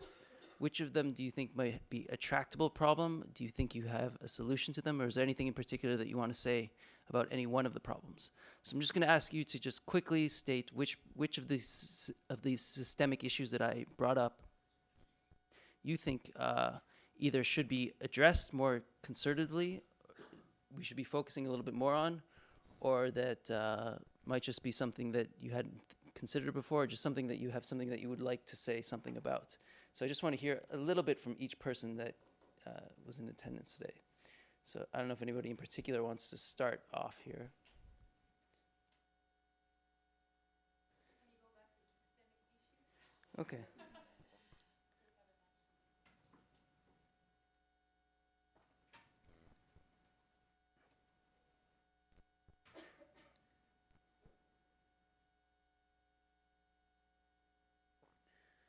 So these are just some of the broad labels that I put out there. But some of the more specific ones were just kind of these better understanding of basic science, this idea of reductionism versus systemic biology, science for scientists, and in that is kind of the silos and the idea that each of the stakeholders has a different incentive that pushes them forward, the clinical trial model, this idea of individuals versus populations, precision medicine and all the problems that are going to come across as a result of precision medicine, drug therapies, how we develop drugs, targeting one aspect of this at a time, or technology to the rescue. Those are kind of the broad label ones that I put out. Although I kind of bounce back and forth between a lot of them, and there's some of them that fall outside of those clean labels. But I just wanted to hear a little bit, I guess, from each person, if there's any one in particular. Yes? Well, the last one is we have the patient education. Mm. I would say not only patient education, but care partner education, Mm. education with families. It is amazing how people who've been, I live with Parkinson's disease, and how people who have been living with Parkinson's disease for 10, 15 years still know very little about their disease. And it really impacts a lot on their ability to cope when they know more, when they are more familiar with the disease, and when certain processes and symptoms and coping strategies are normalized. So patient education, not only about the research that's being done, but about how other people cope with the disease, I think is very. Yeah, I agree completely. I know for me, one of the biggest coping mechanisms I had was just getting to a better basic understanding of what was happening. And for me, that was kind of the source of a lot of insecurity for me. I just didn't know why my hand wasn't moving the way I wanted it to move. And getting to a better understanding definitely helped me cope with it a lot better. But you're right. I mean, society needs, I think, to be better educated on some degree as well. There are very few people outside of this room that really understand what Parkinson's is. I mean, I think even within this room, there's some misunderstandings. Just imagine how much there is outside of this room. Well, I'm sorry, I'm going to expand on that. Yeah. But not understanding leads you to believe that the control is outside of you.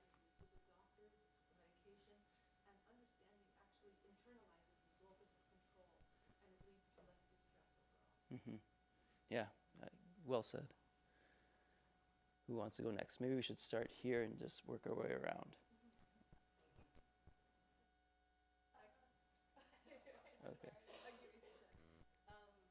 Just for the, I think it falls under the science for scientists, or at least with like new scientists, I guess, or scientists in training as graduate students. I know we have a focus in our lab, I'm in Ziv's lab, that it's even if you're working on something like genetics, or it's just like I'm staring at a computer most of the day, we have a mentality where at least Ziv himself, who can see like a bigger picture, brings it back to like, this is patient focused, this is why we're doing this. So we have, even if we're not doing something super patient focused, we have an idea about what it's for and how it's eventually going to people down the line. So Mhm. I think that that would be, it would be really easy just to be like, all right, you're just going to figure out, you know, the next genetic locus, but it's not that hard to bring in the bigger picture and make that a focus. So I think for labs and training new students, that would be an important focus to have. Okay, yeah, well said.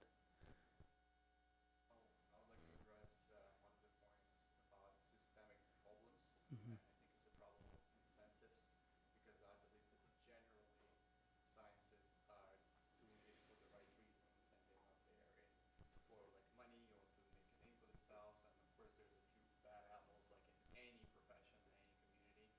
But the problem is that at every level, we still have the same kind of a problem. Or the same problem is that the government will only give grants to big, fancy projects that the university has them. The university will only grant tenure to professors that have a million publications. That the professors would only hire graduate students that have a certain amount of publications. And it all goes down to this measurement complex of how many publications you were able to kind of produce, and not really go by the quality. And these basic research oriented people, they get lost in there, because most of the time when you do basic research, you develop something novel, or you want to really deepen the knowledge, you end up not producing as much Yeah. publications, because it's something that requires more time, more funding, which you're not able to have because incentives are not aligned in order to target this kind of research.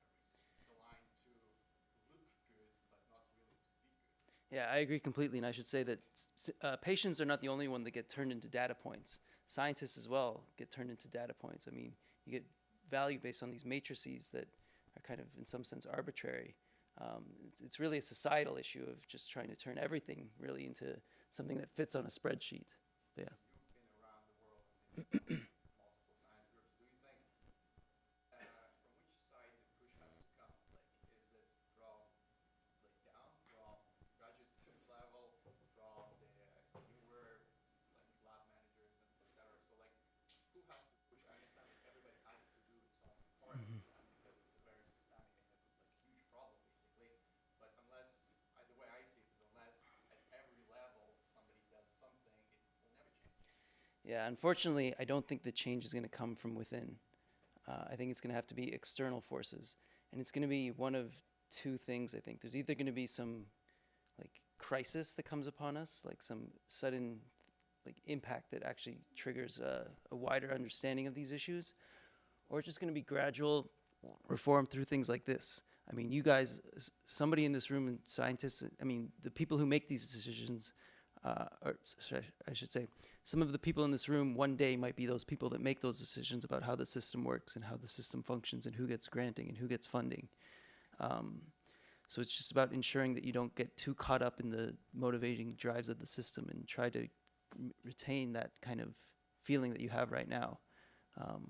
Because I see that from the people that do make those decisions, they've been in the system for so long that they feel like they can't change the system, but they're the ones that are making the decisions. Yet they still have this kind of bias in some ways in place in their heads that's just rooted in there that makes them think that they can't.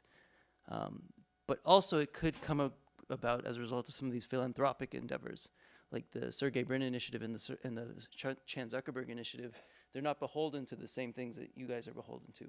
So the way that they dole out grants, even though there's still some level of turning people into data involved, they're able to do things a little bit differently. But again, it's going to take time. I mean, the NIH is by far still the largest player in this field, and they're the ones that kind of set the standards in some ways. So yeah, it's going to be a gradual push. But you're right, it's going to require everyone kind of pushing at the same time as well. Who wants to go next? Yes. I think also, I mean, you have things like that, you have influence about, for scientists about publication. Mm-hmm. And I think during the last couple of years, there is a huge effort from editor journals to give more transparency Mm-hmm. to data, less embargoes. Here at the MNI, we work in an open science environment, Mm. which means that all the data that we are going to produce are available, so there is less and less space for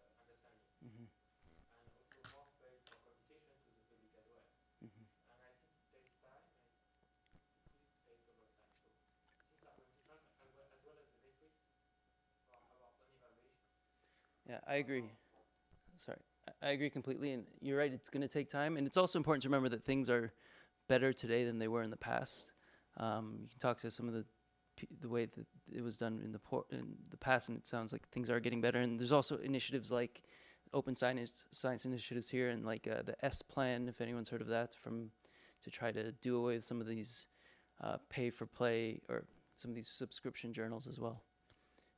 And the subscription journals are starting to have to actually adapt to this new system. I mean, California, the UC system in California just removed themselves from Elsevier, I think it was. So there's forces at work, and it seems to be moving in the right direction, but it's going to require a little bit more of a push. You're right. Yes.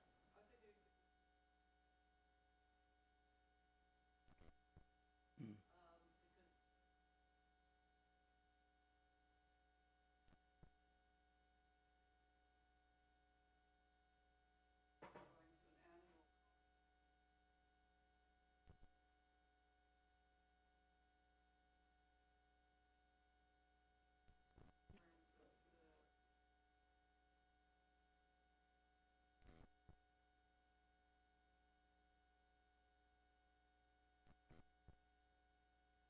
Mhm.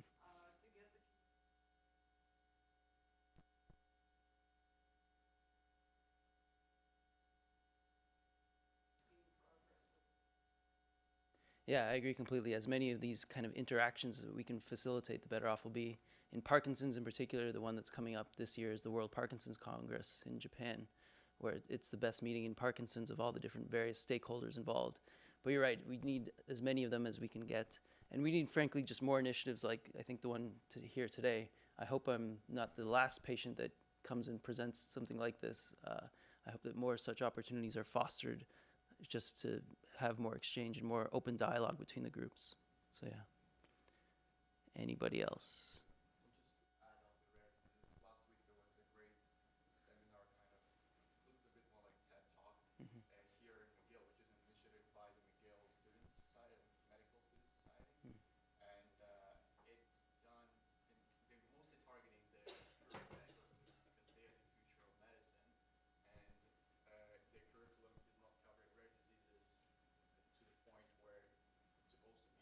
So that's why they started this initiative to kind of spread the word and to inform more people about it. So that's another great target for kind of your talks to have your medical doctors Mm. to know more about Parkinson's disease, because they're the ones who will be interacting with patients, and they're the ones who are able to steer them towards maybe clinical trials, maybe trying new things. And I think it's a great target population. Yeah, I agree. Sounds like a great initiative. And another thing I wanted to add is that I would also like to see more from the patient community, from researchers trying to interact with places that patients often go to. It could be in support groups, but I think there are more fun ways to do it as well. I mean, I don't know if Montreal has any rock steady boxing classes, but there's all sorts of, I know in other cities, there's all sorts of programs for people with Parkinson's disease where they just take part in activities. And it's always great when I go to them and I see scientists involved in those projects as well. It's good to just have as much of that interaction as possible. Did anybody else have any particular systemic issue that they wanted to see more of? Yeah. Reproducibility and Mhm. honesty, because like it's really like it's sort of a norm for all researchers these days that we have to publish certain articles. Students like new trainees like me, like in the future to have a career to be in, well, we have to have certain publication, Mhm. which becomes a driven of like all the data and where you publish. A lot of times, like we chase for the tiny little numbers, but we forgot about looking at the big picture and whether or not it's reproducible. Mhm. Most of the articles out there, there's really amazing article published on Nature talking about how low reproducibility is, and compared to the amount of articles in science we do produce so much over time. Yeah. And that makes the entire drug, like I would say drug development and also health policy making process really, really Yeah, I agree completely. And I was actually surprised to learn that some of the giants in the field, some of the biggest names in Parkinson's research, other people have a very hard time reproducing their results. I won't name any names, but it's surprising to see that this is, you're right, it's a systemic issue at every level, and that there's people who you would think are some of the kind of key holders to the field, that this problem extends to their basic science work as well. Yeah. Mm.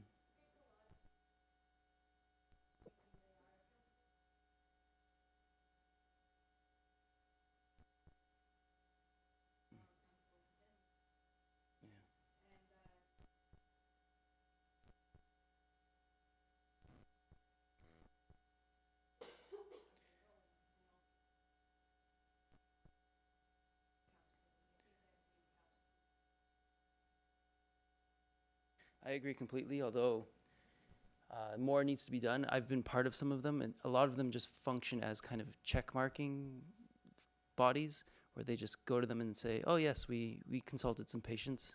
See, here's the proof right here. What I really wish, what a dream of mine would be, is if there was something like the FDA that was run by patients, where they had oversight over basically all research that goes on, and that they had the means and the tools to actually hold people directly accountable to them. But that'll take a while, I think. Yeah. That's true. I mean, they would not be the only body. Probably ideally it would be some kind of mix of patients and scientists and doctors. And also something else that I'm going to get at in a moment here. Most patients, frankly, are just not qualified to be in that position, because you do need some level of understanding of the basic science if you want to work on a funding body, if you want to be part of these granting agencies, which makes it difficult for a lot of patients to get involved. But there's a solution to that I'm going to propose in a moment as well. Any other? Yes.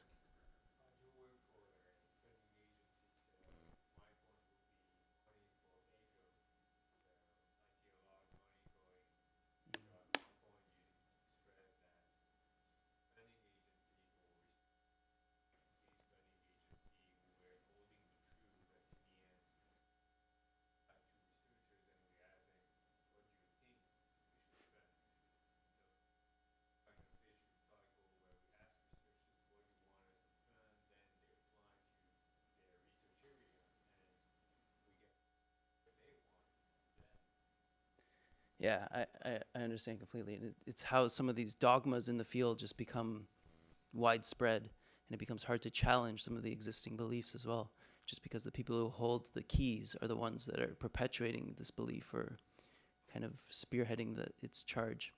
Another one as well is I think I've heard stories from other people about large meetings, some of the largest, most quote-unquote important meetings in Parkinson's disease research, where the organizers of the meetings stood up at the beginning and said, we're here to make sure that nobody scoops anybody else. So he essentially set up the whole meeting just for that specific purpose. So I don't want to say, like, I don't want to make it seem like there's like an enemy of some sort within the system that we need to kind of break down. But these problems exist throughout the systems, and there's just something that everybody, I think, needs to be more cognizant of and more aware of going forward. Okay, I think we'll move on then to the last part of what I wanted to get at here. So there's a scientist that I've come to know.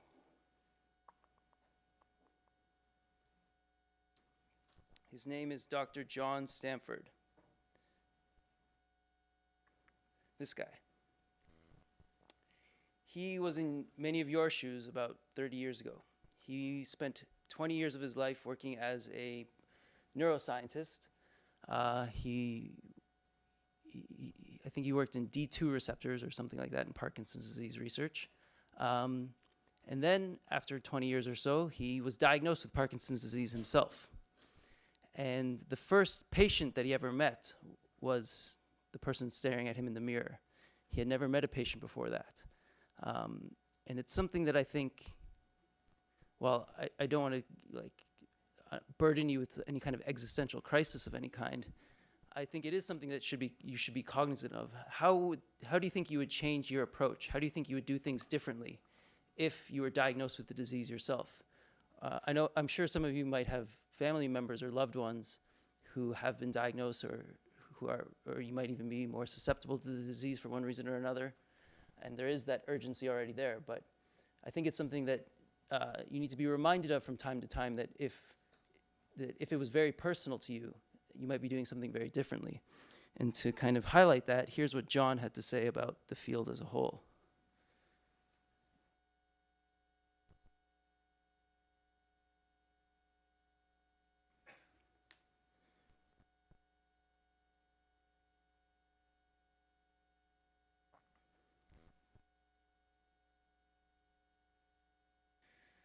So it's something that I think could be and should be addressed, just to have patience at every level of decision making.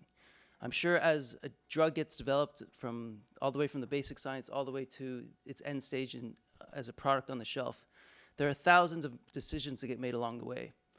Often many of them have nothing to do with actually benefiting the patient at the end of the day. They get made for all sorts of other reasons.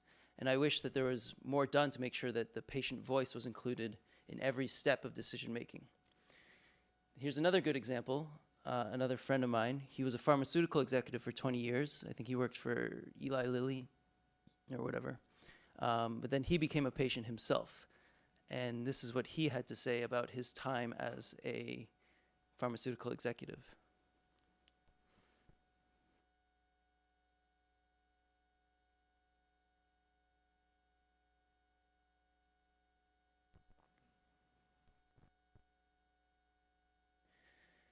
And this is something that I often see in the design of clinical trials, is they ask patients to come in during their off symptoms, during their off state. Now, I am still somewhat mobile during my off state, so it's not as big of a problem for me.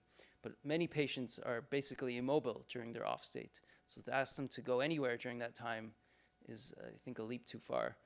Actually, David is a particularly weird case of Parkinson's as well. He can't walk forward when he's off, but he can walk backwards. And you see this actually with a lot of patients. Even me, I can go upstairs much easier than I can just walking normally when I'm in my off times. I actually spent a day with him in central London. He was off for most of the day, and he was walking around backwards basically the whole day around central London. Turned quite a few eyes towards us as a result. But yeah, it's just something that I think more just speaks to the fact that more awareness needs to be made about what the patient experience is really like. Another person who's a very strong advocate for it, she was an engineer. She was diagnosed herself with Parkinson's disease, and here's what she had to say about.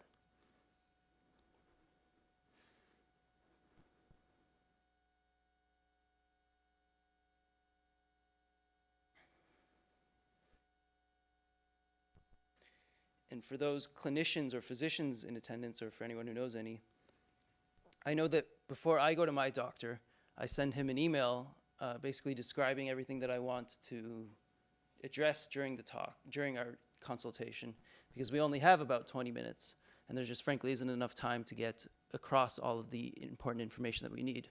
But it's also important to remember that there are other places in the world where it's even far worse than this. I visited a couple clinics in China, and there was one in particular that was pretty striking in Shanghai, where this doctor, he's a very famous doctor in Shanghai, he had a lineup of patients out of his door that was about 50 or 60 people. Each person got about 15 to 20 seconds of examination before he had to figure out basically which combination of drugs to give to that patient and then move on to the next.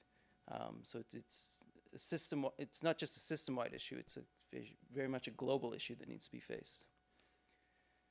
Now, another aspect of this disease that I would like to see more attention being paid to is just the outliers. There are a lot of people that for one reason or another do strikingly well, despite the fact that they have whatever we call Parkinson's disease. Now, when you get the diagnosis and when you read into the literature of Parkinson's disease, you often hear that it's an incurable progressive disease.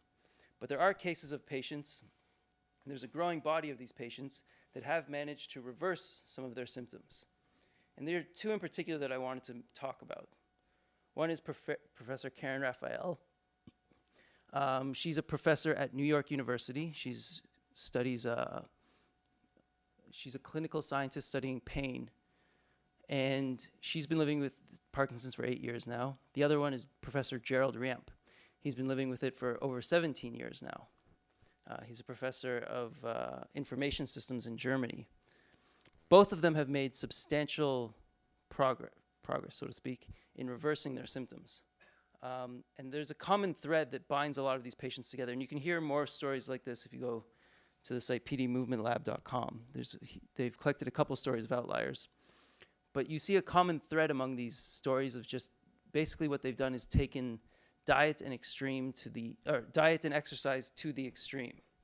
Both of them went on crazy strict diet regimens and subjected themselves to some crazy, torturous in some ways, exercise regimens. And I won't go into all of the details about what they did, but they both made substantial progress. Now, Karen has since relapsed a little bit, but there was a time when she became basically asymptomatic as a result of the program that she developed for herself. Now, the question is, how much can we actually learn from studying these individual cases, and how much can actually be applied to everyone else? The answer is we don't know, simply because I don't think enough has been done to actually study these kinds of extreme cases. They're dismissed as outliers, and that's basically all that's said of them. But I wish more was done to try to figure out what it is exactly that they did. Ultimately, this might be more beneficial to people living with this disease today than anything else we could be doing. And there's one thing that I might be taking upon myself to do, although I'm not sure yet. But there's a center in northern Italy that has kind of this very comprehensive retreat designed entirely around people with Parkinson's disease, where they basically, you go for 2 weeks, or a week or 2 weeks, and you do everything that you could think of to actually try to reverse your symptoms of the disease. And I even left after a 2-week period feeling much better than I had walking into that place. And there were some other patients that I was there with. There was one man in particular who came in on his cane, wobbling in, and he was able to walk under his own will, leaving the place after 2 weeks. Now, if we really wanted to help people living with this disease today, there's a kind of a question that is difficult to answer, and it's fraught with a lot of complications as well. But should we continue pursuing these basic biology approaches, or should we try this kind of comprehensive wellness centers as well? Now, obviously, ideally, we'd like to continue to pursue both as much as we can. But it seems to me that the funding is a little bit skewed in that almost everything gets put towards these basic science approaches, and very little gets put towards actually comprehensive care centers as well. Because patients need far more than just their neurologist. Ideally, they would have physiotherapists and speech pathologists and OCT and all sorts of other things at their disposal that would help them properly manage this disease better. But those just aren't strictly available at the moment. And this comes down to kind of what I hope would be done. I wish that there were more kind of elaborate education programs in place in Parkinson's disease today. Ideally, what I think should happen is that once a patient gets diagnosed, they get put into an education program of one kind or another. Hopefully something that would be sponsored by somebody else, but essentially where they are able to learn all that they need to know about this disease, that they have access to these centers where they're able to learn as comprehensively as possible what this disease is like, and also ones in which they have the opportunity to talk to people like yourselves, where they can interact with researchers and they can see what you guys are working on, and where you can also learn a little bit about their experience. I think this is something that should be happening much more often than it is today. And there's a lot of kind of like ancillary benefits that happen as a result of this. But one thing in particular is that, like I said before, apathy is often one of the biggest debilitating symptoms in Parkinson's disease. And a lot of the reason for that is because a lot of patients have this feeling like they're in this by themselves, and that there's nobody really helping them to live a better life. And one thing that I've kind of been bolstered by along my own journey here in visiting all these people and meeting all these scientists all around the world is I've gotten a good understanding that there's thousands of people all over the world trying to do something to help to help people either manage the disease better or to address the underlying issues. And just that understanding, that fact that there's so many people in so many different corners of the world working towards helping people has been a source of motivation for me. It's helped me to continue this fight in a sense, just because I realize that I'm part of a collective effort, and it's a broader campaign than just what's happening to me. So I wish, and that's something that I try to do through my own blog, but I think more needs to be done to just try to make sure that people have this awareness and this understanding that there's a whole community of people out there trying to push things forward, so that not as many people are feeling like they're in this by themselves.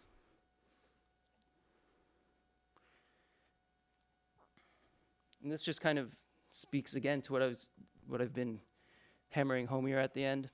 This old model of scientists and clinicians coming together, deciding on what the best course of action is, and then looping patients in only after the most important decisions have been made, I think is an old model that needs to be broken. I'd love to see this circle be extended so that patients are included in the process and are part of all important decision making that takes place. And with that, I'll be coming to an end in a moment before just opening the floor to any questions. But yeah, I'd like to just end by saying thank you to everyone here who has chosen in one way or another to dedicate themselves to the pursuit of better therapies or disease, or doing something to help push things forward. A lot of you will probably never be thanked. A lot of you will probably feel as though sometimes like you're just working by yourselves or not really contributing to anything that's greater than yourself. But and a lot of the work that you do, or almost all the work that you do, will not be noticed and will not be written about and will not be shown to or by anybody else.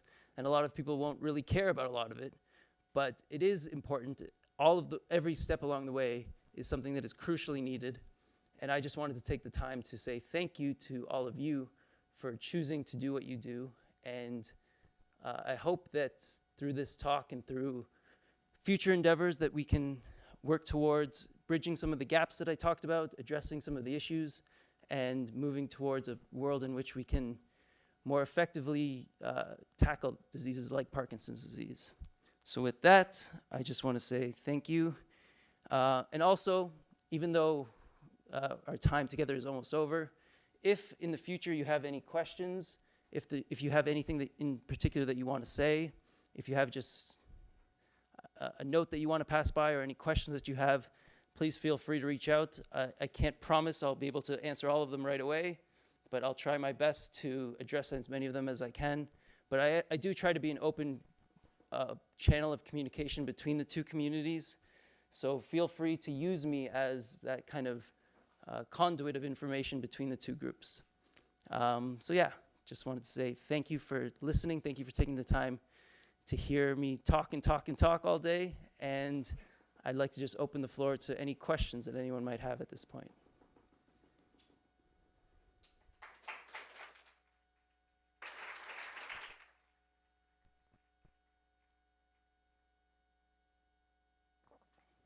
This is a very basic question, but how many of these talks do you usually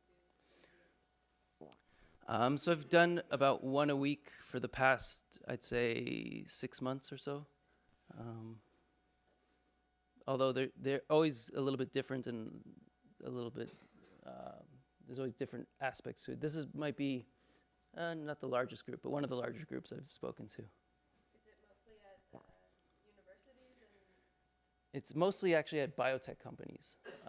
And although the message there is a little bit different and it's a little more tailored, and I have to be a little bit more careful about what I can say and what I can't say. Yeah.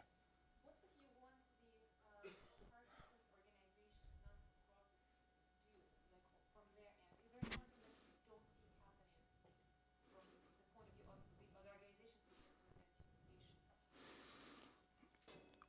Or what do you want to see more? Because I know you might be Yeah. careful about what you do, what you say, but is there something that you think needs to be done more? For a lot of the, and I don't use this derogatory, but a lot of the smaller organizations, I kind of wish that they would step out or not spend so much time worrying about the basic science, I should say. I see a lot of, even Parkinson's Canada, they put forth $3 million, I think, is their budget for basic research. Maybe it's up to a little bit more than that. I think when it comes to those kinds of smaller amounts of money, it would be better spent developing better care networks or better facilities for people living with the disease than, I mean, I think a lot of the big fundamental biological questions are going to be solved by these huge organizations that have elaborate networks. I mean, I could be wrong in that case. I mean, there could be some person out there that discovers that because of a fund given to them by Parkinson's Canada or a smaller organization stumbles across something. I think if I were in that position, I would allocate the funding towards helping people live better lives today. That's just my opinion, though. I think I would agree with you. Yeah. Because it's not much money for $1 million. Yeah. Can I ask one more thing? Yeah. So when you say to bridge the gap between scientists and patients, because this is a wonderful talk, right? Mhm. And given how open the M&I and the universities in Canada are, in fact, especially at the graduate student level, because grad students would be happy to interact with patients and meet with them, discuss things with them, right? But if you're saying that, for instance, people with Parkinson's disease, there's more depression, apathy, and other things, maybe lack of potentially willingness to step up when I meet someone because of the psychological issues. How can this be done? Is there supposed to be a mediator who will bring people together, or it should be done indirectly via blogs, websites, other things? How do you? Well, yeah, that's one in particular is to interact more with online communities. There's a lot of online communities that are, and Menon actually started, sorry to point you out, but Menon started one on Facebook as well. There's a lot of Facebook communities in particular where patients interact with frequently. You'll see a lot of the mistaken beliefs that some patients have. You'll sometimes get some vitriol from patients as well that you have to be willing to stomach to some degree. But there's a ton of online resources available that would be beneficial. But also it's important to have more face-to-face interactions. And I think this would need to start at the clinic soon after one gets diagnosed, because a lot of times if you wait until somebody's 10 years into their disease, especially if they're an older person, I don't want to say it's a lost cause, but it's just not the right person to target with this disease. You want to find people who are willing at a younger stage, and I wish that there was a place for clinicians where they could send their recently diagnosed patients to places even like this, where there's some opportunity where they could interact with, and it's not just about interacting with, it's also about developing relations with places like this. I think, and I guess what I mentioned before as well, in particular, the rock steady boxing classes or any of those kinds of classes in particular, I think are ideal places for those kinds of interactions to take place.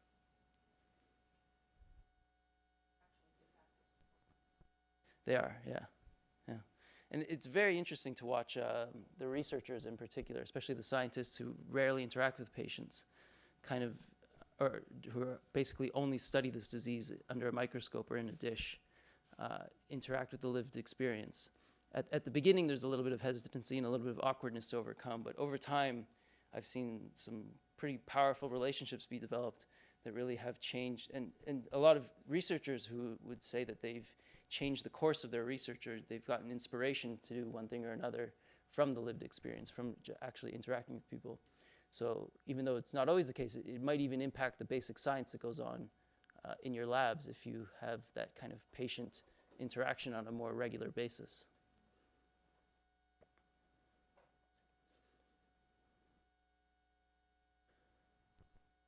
Okay, well, if there are no more questions, if you wanted to come up and say anything individually to me, I'll be hanging out here for a little while. So if you have anything in particular that you wanted to get out, feel free. And like I said, feel free to contact me afterwards as well.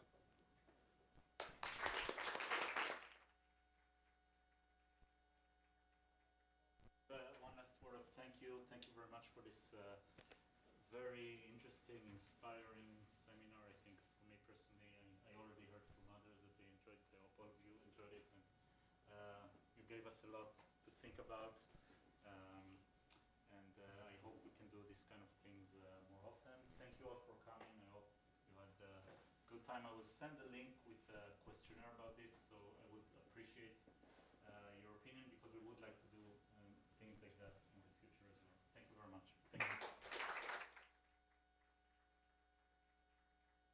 And one last thing also, I did mean it when I said I'm going to be giving more of these talks in the future at a variety of places. If you think that there's anything in particular I should focus more on, or if you think there's anything I should change in particular, feel free. I have very thick skin, so please feel free to say whatever you want.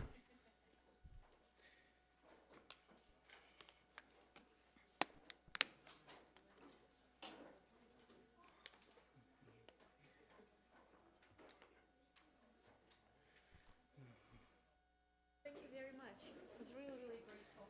Having nothing to do with Parkinson's in my research. In fact, I just studied the cognition of the frontal lobe function. So for me, it's something that I'm just touching up when I definitely know nothing about it. But this is one big message that definitely would be students appreciate the fact that there is a link between the patients and scientists, which actually makes you that you're like, oh yes, there's somebody else, and maybe we can angle what we're doing. Because if you have someone in your mind, you are changing the way you interpret the data a little bit. So that's the big. And actually, funny you should mention that. I just met some patients with FTD, frontal temporal dementia. That had a huge impact on me, just to see what that disease is really like and how. I don't know. It's hard for me to put into words, but it really shocked me in many ways, just to see what that lived experience is like. In some ways, made me grateful that. Yeah. Whenever we get sick, it's tremendous. Yeah. It's like, yeah, you say like, do I want to forget about the experience? Probably not. Yeah. And it's very Yeah. Thank you so much for sharing. But I think keep doing this at schools if you want. Maybe even cheaper than the fancy stuff you've got out there. That's true. You'll have to tell him about that, though. Yeah, but whatever you want. Pleasure. What was your name? Ron. Nice to meet you. It definitely changed my perception, so Thank you. I'll keep on passing that along. Thank you. At least I got one person. No, more than one people. I mean, really, because you can see the real emotion coming out from you, even your very simple. You can sense it so clearly. Thank you. Hey. Take care. Enjoy the rest of the day. Stay warm out there. Hi. What's your name? Oh, that's one. What do you work on? This is Yeah, the doc you told me. It's a bit hard, right? I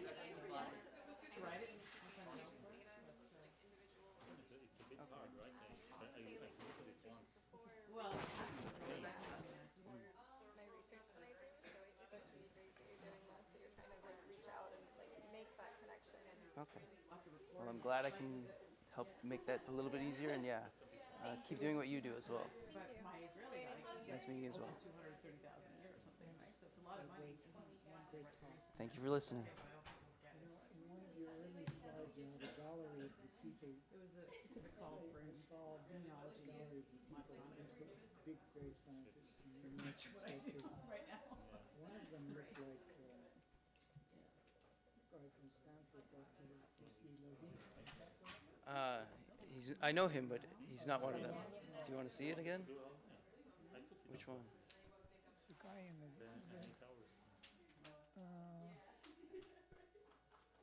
him? No?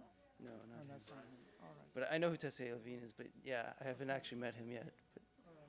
We heard him earlier from Gil a couple of times. Really amazing talk.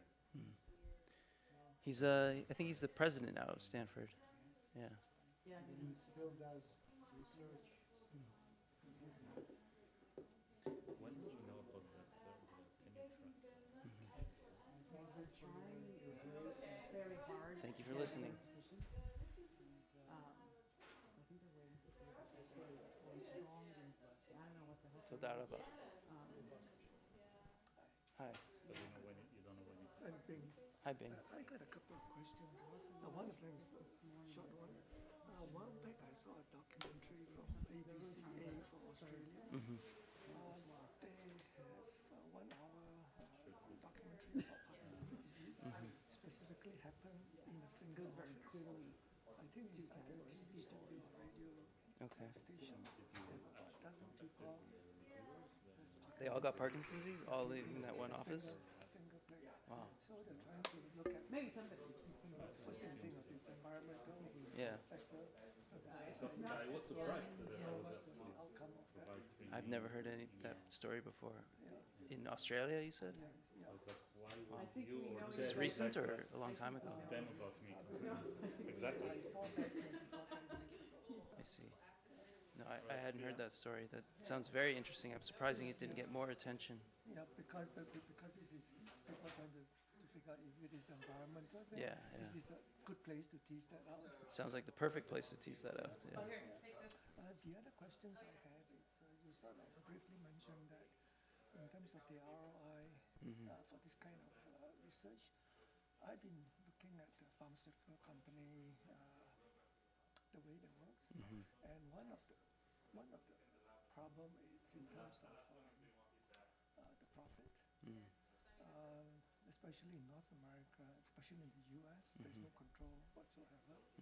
So this becomes, say for example, in the long run, say for example, if you develop a drug for Parkinson Yeah. disease, if a big pharma get hold of that, they can charge whatever they want. Yeah. Okay, so that sort of defeat part of the purpose that Yeah. you try to have it available. Yeah. People has been looking at how to get around this issue. In Any- terms of the government wise, there's a lot of lobbyists that spend billions of dollars on Yeah. that. But do you know an organization called UAEM, UAEM? No. University Alliance for Essential Medicine? Okay. What they're trying to do is to try to break the loop. Oh. So what they're trying to do is, because a lot of this, the basic research is actually coming from universities. Yeah. What they want to do is to convince university when they have something, a molecule that's successful and they want to go to clinical trial, whatever it is. Some of them, they cannot afford to pay for the clinical trial, you get a big pharma involved. Yeah. Don't give away the IP. Because when you give away the IP, you have no control over how much they can charge. But if you don't give away the IP, the pharma company won't buy it. Is negotiations. I see. And so far, there's one successful case in the new TB drugs. Okay. I think there was either it's UCSD Okay. or UC